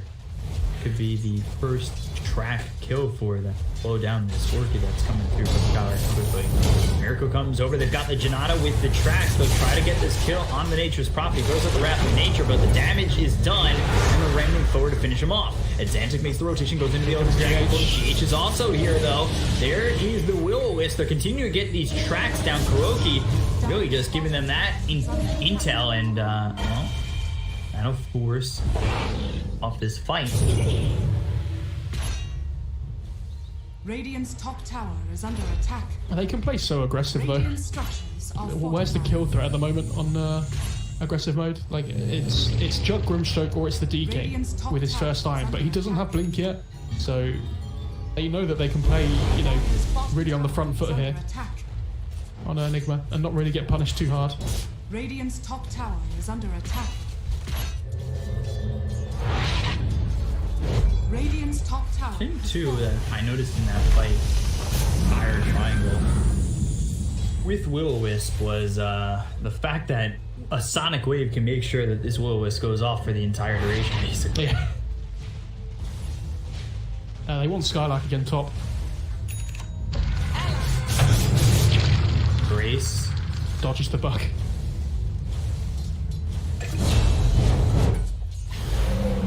Each though, focus. He's to go on to Miracle, Slide of Fist, Searing Chains onto 2. Can he do this himself? Now Xantic finally shows up. They've got the Dragon Tail. They'll get the kill. They'll take out Miracle. They got GH over bottom with the Omni Slash, but Miracle maybe getting a little bit overconfident as he stays in way too long without the help of his team. Now the Soul Bind, avoiding the arrow, and they're going to keep going. Double silence with the Phantom's Embrace. Spartan, though, he's going to be the scapegoat on this one. Track kill as well. Courier going to be happy with that one. But yeah, they lost Miracle there, which was the big one. They lost his Courier as well. Ooh, Skylark! Oh my god. Did you see that? Weeheart blinked in and used the Sonic Wave to try and finish him off, but it didn't quite kill off Skylark before the TP finished. Radiant's middle tower is under attack. It happens. Anyway. Dire I'm just, you know, it's radio commentary by me. Crucial comes over, Xantic, he's got the Blink Dagger, so now they have the Blink with the Ink Swell. They'll stun up Mind Control. Kuroki's here, they're going to bring a 4th over, but look at that Shuriken bounce around, do a lot of damage onto these supports on the side of aggressive mode. Mind Control able to tank through all of this, and Xantic already went with the Ink Swell, but here comes Miracle. Miracle looks over at Spartan, they focus at Xantic, they've got the track there. The arrow just doesn't land. Right now the silence is out on a Miracle. Skylar trying to TP away. He will do so successfully, but there's the Shuriken bouncing all the way around. It kills off Spartan. Cute gets low. Earn on him. Or I believe even the finished Spirit Vessel. Yeah. They're going to grab that kill onto Cute. Got track on Xantic. He gets behind the tier 2 tower with focus nearby. And look at where they're playing. Dire's middle tower. Yeah, they are pressuring heavily. Like they're not afraid to just go and play on the enemy half the map all the time. And this is what we haven't seen from aggressive mode in all 3 games so far. It feels like they don't ever feel like they're in a position that they can like play this aggressive. Even though they were winning for most of game 1, they didn't really make this kind of like commitment that Nigma are willing to make. On the Mind Control is definitely a tough sell there too. I took using the Elder Dragon form to get the Blink as well as the Ink Swell on him with the Dragon Tail to set something up, but at the end of the day, it just not much they can do. Got himself the Ring of Tarask. He's working with that Hood already. He's pretty tanky at this point in the game, and focusing him might not be the right plan. Yeah, he almost has the Sange as well, so he's not even going to be easy to kill. Like he's going to have the raw HP as well as the Hood, so he has just so much effective HP when it comes out. Radiant's courier has been killed. Martin losing his courier.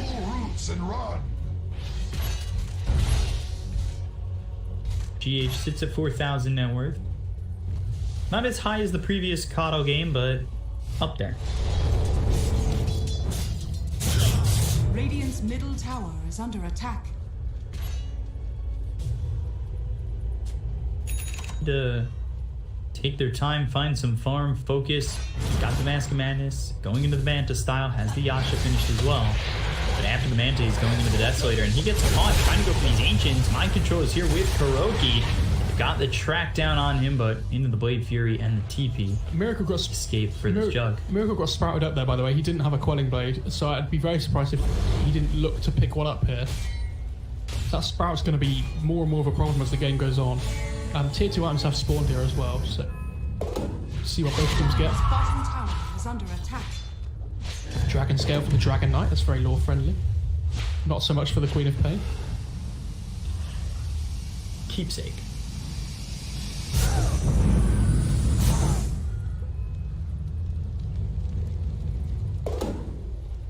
Now, Miracle just trying to finish off the duels. They do get a clumsy amp to the side of aggressive mode.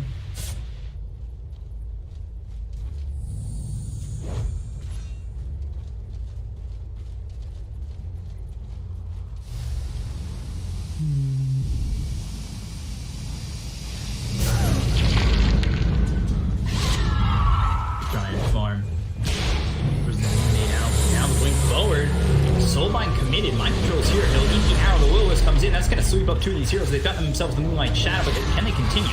There's the Dust. Yob blinks forward. Finds Spartan. They get the Orchid out onto the Queen of Pain, but Lehi's got this Yule, so he's okay. Skylark's dead, and two here for the side of Nigma. And these are all track kills as well, right? They're not just normal kills. This is what I mean. As soon as the ball gets rolling for Nigma with this lineup, it's gonna get quicker and quicker. This snowball effect with the track hold, you're really gonna feel as aggressive mode. Dire's bottom tower is under attack. Radiant's middle tower is under attack. Trying to get this Ancient stack once again. Very close to the Manta. Gets Pupil's Gift, as well as Vampire. Radiant's top tower is under attack. And look at the line on the map where aggressive mode are playing, all apart from the Jug. Obviously, Focus has done a really good job of getting to this bottom half of the map. Like, so normally this would be really detrimental, but at least they have the Nature's Prophet that can TP in and just push waves out no matter where he is, right? And Kuroki's coming in to try and find him here. Are scanning.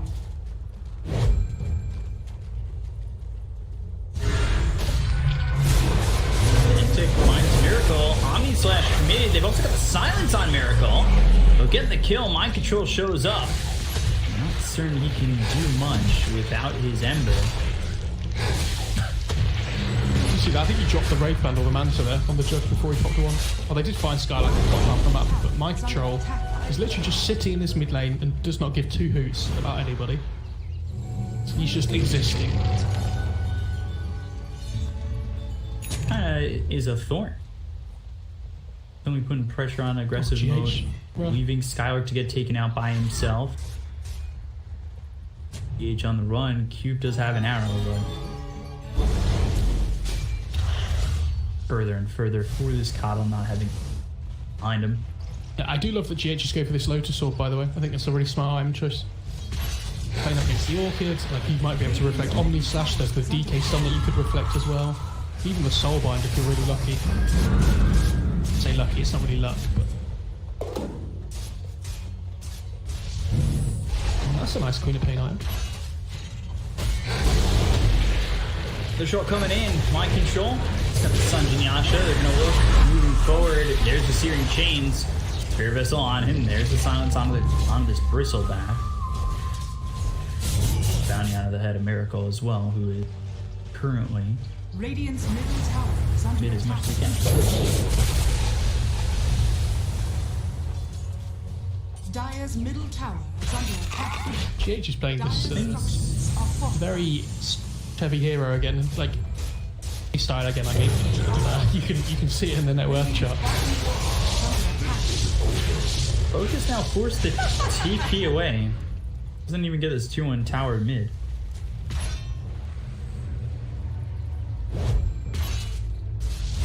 Kuro continuing to beat forward. He's under the sentry, but I don't know if he even cares right now. Kingswell pops, gets the stun. They've got the Phantom's Embrace. Arrow flies through. That also hits Kuroki. He's taking the brunt of this force coming through from the side of aggressive mode, but it's not going to matter. He ends up staying alive because aggressive mode can't do much more. Radiant's And towards top, Will-O-Wisp, Skylark, I think maybe just keeping him out of the fight with the Will-O-Wisp. He's unable to TP towards bottom. They are getting a little bit of help. Here comes Kuroki once again. Orchid on a GH. The track out. Xantix here. Breathe fire. GH able to run. The Dragon Tail now hits on a Kuroki. These are two supports just taking a bulk of the space. And Miracle will show up. And he might just be able to clean up. They get that kill on a Skylark. They look over to Xantix and they stop the TP. Yes, they can. That's with the Euros coming through from between the pain.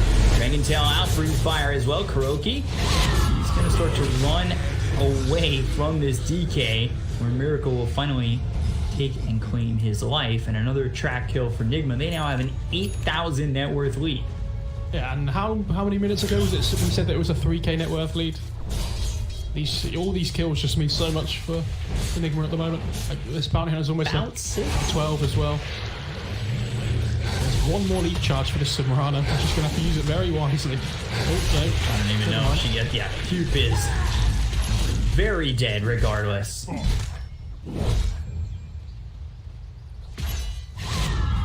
lot of heroes on the dire side glowing on that top line now thanks to the battle pass. Kuroki, look at what he's queued up as well. It's the same thing. Like this Lotus Sword, when he's so close to it as well. He's only about 1,200 gold off or so. Having a really good time. And if you look at it, look at the vision that he's able to get down. Like this is just above the radiant base top. It's so easy to just get this deep vision down and then have access to take all the good fights that they want to, like with their aggressive lineup that they have early on. So it's more than just about the track capability on this bounty hunter. And he's going to break his smoke here. My god. Let's smoke immediately. They're going to the Moonlight Shadow. Skylark's thinking about TPing in on a Roche. They might actually evacuate from the pit. Skylark's going to TP all the way in. Or at least he continues to faint it. Focus now. His eyes are on the prize, and that's on the Aegis. The Will-O-Wisp is down from GH. Mind control moving in very quickly. Focus needs to be careful, but the arrow comes in as well as Soulbind, but Soulbind's into an illusion. Blade Fury, can he get the Aegis? Snatched by Focus. The kill is there for the Dire, but they get the kill on SSA Spartan. Brandon over. Miracle getting into the hands of the Radiant for now. As trying to TP away is a Xantix, but he's Yule's up once again. They've got the control onto the DK, and Kuroki in trouble, but he ends up staying alive. Miracle looking for more. Sleight of Fist, Searing Chain, Skylark trying to TP out, will be successful in doing so. 2-0. Again, track kills aplenty. They do give up the Aegis to the Jug. They are up a bunch of them, right? Upwards of 11,000. Yeah, and the Roche is still... He got taken though by the Jug, so at least he's got that for himself, right? Like he's going to have this Deso soon. So his damage output is going to be really high, but it's not the Jug that I'm worried about. This Atlantic DK has not really managed to achieve anything this game just because of how little of the map they've had to play with.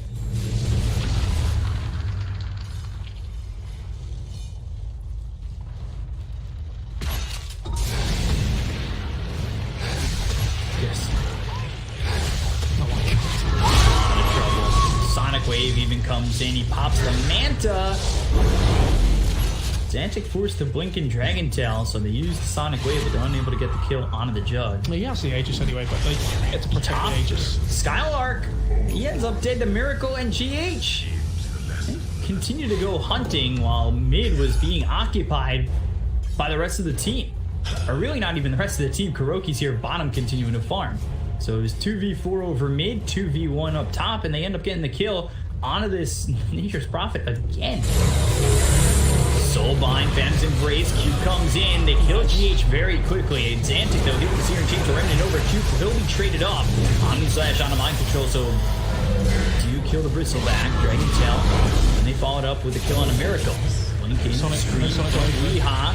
They don't have that Sonic Wave, but they do have the Orchid with the Spirit Vessel. The damage out onto Xantix with the help of Kuroki. They'll get the track kill out onto the DK, and now they look over at Spartan, who's trying to TP out, but they've got the Euros once again.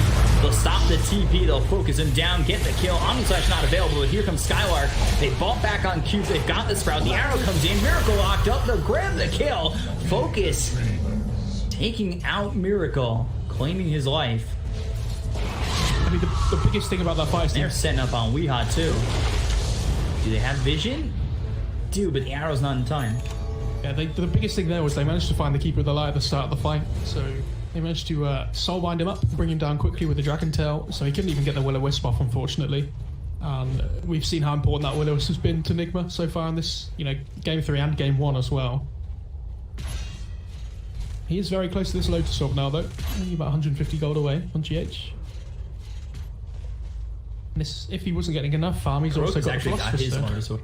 Yeah, he's continuing to just get up there, but so is Kuroki. And this is, you know, the benefits of track. You talked about how GH is getting his Lotus Orb. You've got Kuroki, who already has his. Oh, Skylar. That is not where you want to be. But now the rest of the team coming over. Kuroki sitting low, blinding light from GH. There's no detection. End up getting Kuroki out. Inkswell, they're looking, they're searching, but they can't find him. Now the track as well as the Shuriken toss. Leon moving forward. He's got Sonic Wave as well as the Rules. They'll avoid the arrow, so it's Xantic hit with that silence coming in from Leon's Orchid. The damage done is way too much for him to handle. And again, Kuroki surviving. I mean, Jesus. He just can't kill this Bristle. He's getting TP right in front of him. And Kuroki instantly TP's top to try and set up the Skylark kill as well, but a tree does scout him out, unfortunately. Radiant's bottom tower is under attack.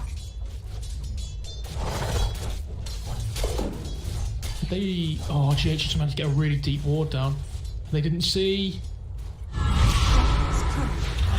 still pressuring bottom. They get the kill there on a Spartan. Oh, 2 courier deaths. Skylark's owning, dude. Quadruple courier kill. Go to the secret shop. Oh, he's not going to get him.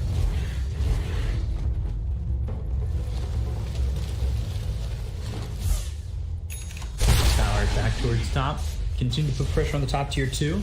Down 13,000 net worth. Jug's still leading the way despite the fact that they have all this gold spread throughout Nigma. I mean, the wealth has been spread, that's for sure. You've got supports who are very farmed, very much outpacing the supports on the side of aggressive mode. I will say that this Jug still does a lot of damage, right? Like, as much as the Bristle was tanky, he just died to an Omni Slash. Like, it wasn't even close, right?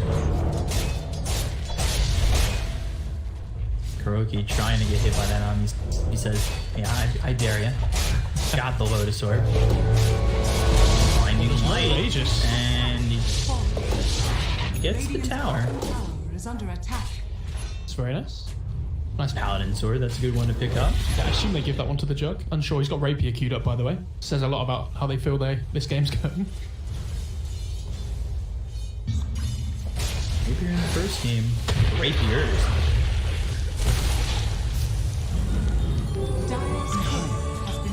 This DK does pick up his BKB now, though, as well. So. Skylark courier goes down. Skylark is continuing to just first team, all team courier killer. Skylark comes in, Lotus Orb, he sprouts himself, he's been silenced, they'll get the kill on a GH. Mind control over, there's the Omni Slash committed, you look at that damage that we were talking about, mind control sprouted, and he's gone. Big kills here for the side of aggressive mode, who are pulling their way back in. This would be amazing if Roche was up as well, but unfortunately, Aegis did just get reclaimed. So. Xantic leaving the quickening chart? It still feels like... Oh, yes.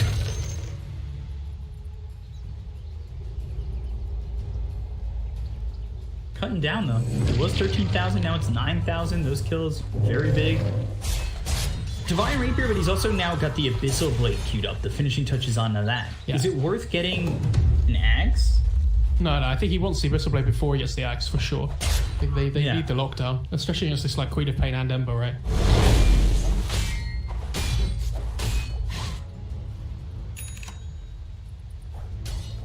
But this double Lotus Orb makes Jug's game a lot harder though, right? Like he has to be constantly worried about Omni Slashing now onto the Lotus Orb.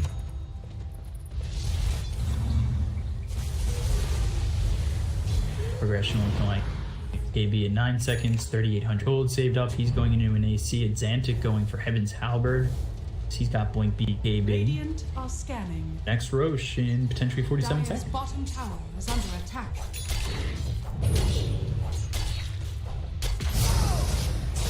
GH can try and cut these lanes.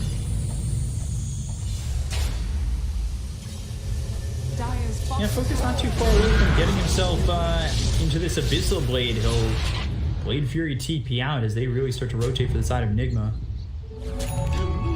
Yeah, he does have the Abyssal Blade queued up now on Bristol, so that's going to be their way of cancelling the spin TP. But for now, it's pretty easy for just Focus to play as aggressive as he wants and just spin TP out whenever he fancies. Arrow flies in, almost actually hits Weeha, who is smoked. The rest of his team at the moment, Miracle in the front lines, they find Cube, goes into that.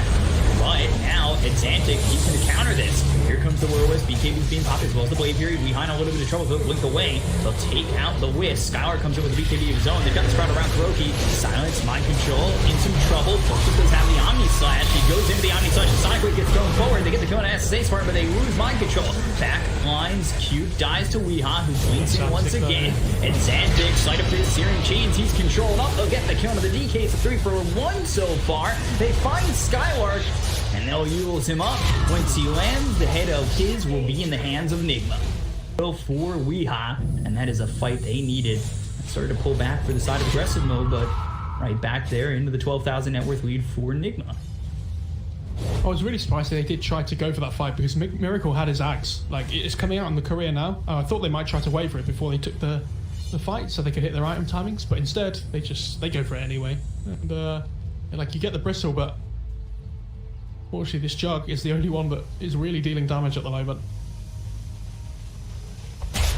They pop able to kill Mind Control, but that's off the back of the Omni Slash, and then it seems like there's not much else afterwards. When is Curry going to build an axe? That's the question. Gonna see that gold steel coming through. Dire's top tower is under attack.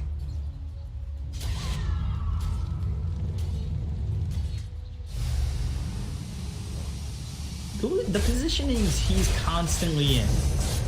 I mean, it is... If you want to learn to be the Kano player, just rewatch the first game and the third game. It's completely different to the normal Kotl as well, right? Because he's playing it possible. Yeah. So you can effectively be a lot more greedy. Like if you're playing POS 5 Kotl, you can't normally play like this. But he's given free reign because of how Enigma are playing this game. He's the one that's split pushing lanes, same as game 1.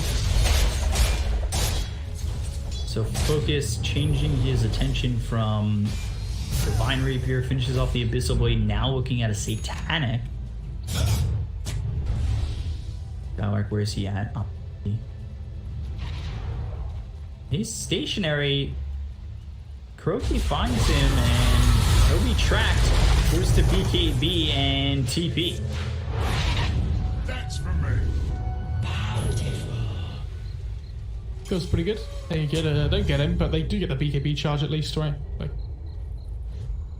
7 seconds. It's not great, but he just keep himself alive. It's broken. They got the sentry down. Kuroki, he'll walk into that and they'll get the kill. I think he's down for Focus, who's now wicked sick. I'm pointing out that Wee hasn't died this whole game yet, by the way. I know in 13.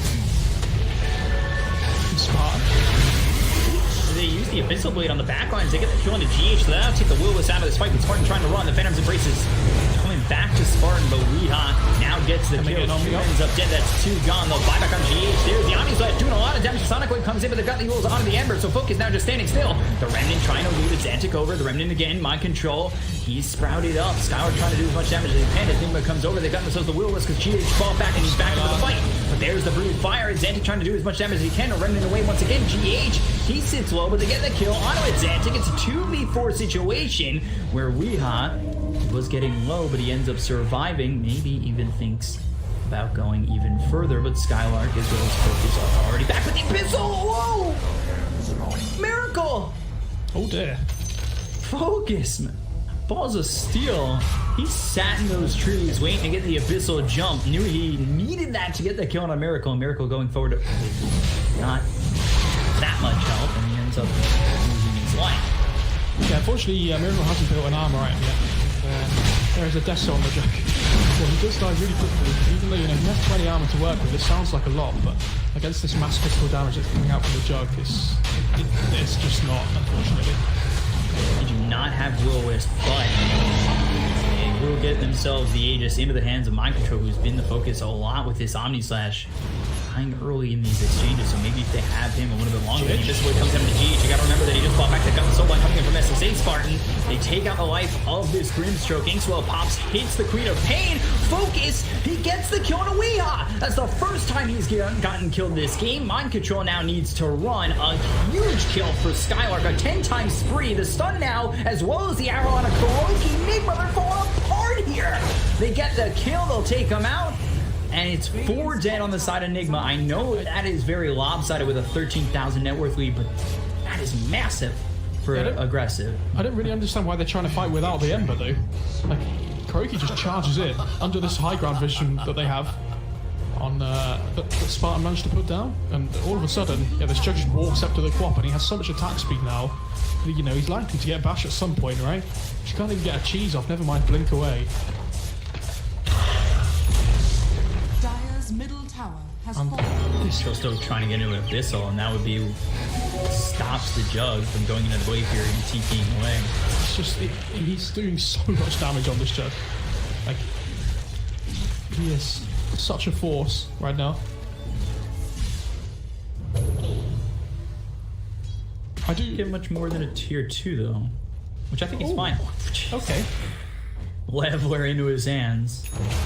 Goes from now the lifesteal to the leveler. Paladin, so with this leveler especially, it comes down to this concept though, that how many fights does it take to win a game? Win the game for both teams, right? Enigma, they are 10k ahead, and it feels like a lot, but if they win like one good fight on the aggressive mode side, this Jug will rip through your buildings so quickly. So Skylark ends up getting himself a Spell Prism. Sprout on a 6.4 second cooldown. If only you took the cooldown reduction talent. Sprout. If only. Timeless Relic. Sprouted forever. Radiant's courier has been killed. Timeless Relic for the Queen of Pain. Joe picks up a Prince's Knife. It's gonna be, they're gonna pass it to the Ember. Durkin stops the TP. Spartan now on the run, but Kuroki should easily get this kill. There it is. GH claims his life. It's another track kill going away for these two supports. Kuroki wise enough to stay out of the range of the Inkswell, just enough to be able to throw that shuriken and stop the TP of this Grim. And look at this net worth of the DK now, though. The problem is, when you play this DK, you effectively become a position 3 this game, right? Because the way that the game's been played, they've had no part of the map to play with. Like, they've been on their own side of the map nearly the whole game. And the Jug needs to be taking the safe farm. And while at the meantime, Skylark's TPing away, trying to push all the lanes in, right? So Exantic's basically playing off scraps. Oh, silence. There's the Abyssal Blade though. Weehaw. He jumped in. That's back-to-back deaths. He doesn't have buyback. He's actually gone for 94 seconds. Miracle trying to save the game. He goes under the back lines, looking for Cube, Sleight of Fist, as well as the Searing Chain and Spirit Vessel on this Mirana. So they'll at least get themselves one. But the Blade Fury and the TP out from the Jug, who gets the Sacred Relic. So we're looking at a potential Divine here. Yeah, I honestly think he'll go for it. Like, I don't see any other... Like, he could go Nullifier potentially, I guess, but I don't think that's a good idea. How quickly you can take out Weehaw at this point. Loses his courier, but thankfully for him, it's not holding the Demon Edge.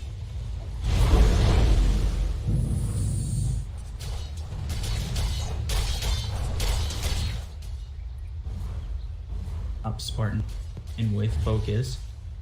He locks the Sacred Relic, so he doesn't want to get the Divine Rapier into his hands just yet. Oh, look at Kuro. Inkswell, Kuroki, not in the Sentry, but now he is. Now they've got the vision. There's the Abyssal Blade. Should have the easy kill and will. And honestly, even though it's a 15k net worth for Nigma, aggressive mode shouldn't be feeling too bad about this game. Yeah. It's actually looking pretty good. He does have a leveler on Bristle now, though, which, considering he has Abyssal, is gigantically scary. Trying to think of the appropriate phrase. Oh, I heard that. Was that a track kill? For me, yeah. Yeah. Okay. Nice. If Kuro doesn't queue up Ags next, I'm going to be majorly disappointed. Oh, it's 4,200. Jug wants the Satanic, and I almost feel like he doesn't complete this Divine Rapier until he either needs to buy back, which he doesn't have room for, or completes the Satanic. Or, of course, a fight that going all out. You don't have buyback or nothing situation. 3 scenarios. I feel like that's covering everything, right? They are smoking up here though, Nigma. This is it. Queen of Penny is really close to 25 though. I would have liked them to wait until she gets that, but I guess they want to play off the Abyssal timing. Which Miracle is also building, by the way. Slight Abyss, ramming over. Let's see what they can get here. They've locked up Focus. They've got themselves the Will-O-Wisp down. Sonic Wave comes through. They're doing a lot of damage on the Focus. He is in so much trouble but gets the Abyssal off. Finally jumping around Weehaw. No heal off. Mob Control in trouble as is Miracle, but Focus, he ends up dead. He doesn't have buyback, so he'll be dead for 100 seconds. He completed the Rapier and dropped it. Oh boy, and that goes into the hands of Bristleback. Skylark. Did you see that? It all comes crumbling down for aggressive mode. It really felt like they could make something happen, but he completes the Divine and he gives it up. GG is called. Nigma take the series 2-1, just like that. The bit that sums up this game is that bit at the end of the shot while Furion was stuck in the Sprout. Miracle used Sleight of Fist, and with the one hit he bashed him, and it cancelled the TP. It's, I mean, Nigma played really well this game. They made a couple of mistakes where they took fights where they shouldn't have. When Miracle was dead, I mean that top just after the Roche pit, but I mean overall they just controlled the map like the whole game. And although aggressive mode looked like they were staying in this game for long periods of time, I thought it looked good for them at the end, but all it takes is one good fight where they take the Rapier. He actually didn't combine it until just as he used the Omni Slash, but because he didn't have buyback, he was like, well, I might as well just combine it here, and I just go for the Hail Mary play, but unfortunately just wasn't enough damage. I'm pretty sure they... Yes, yeah, that was the next one I was going to make, because Bristle popped Ghost Scepter, and Miracle was in the Omni Slash himself because of the Lotus Orb. So the Omni Slash just didn't really do any damage, to be honest.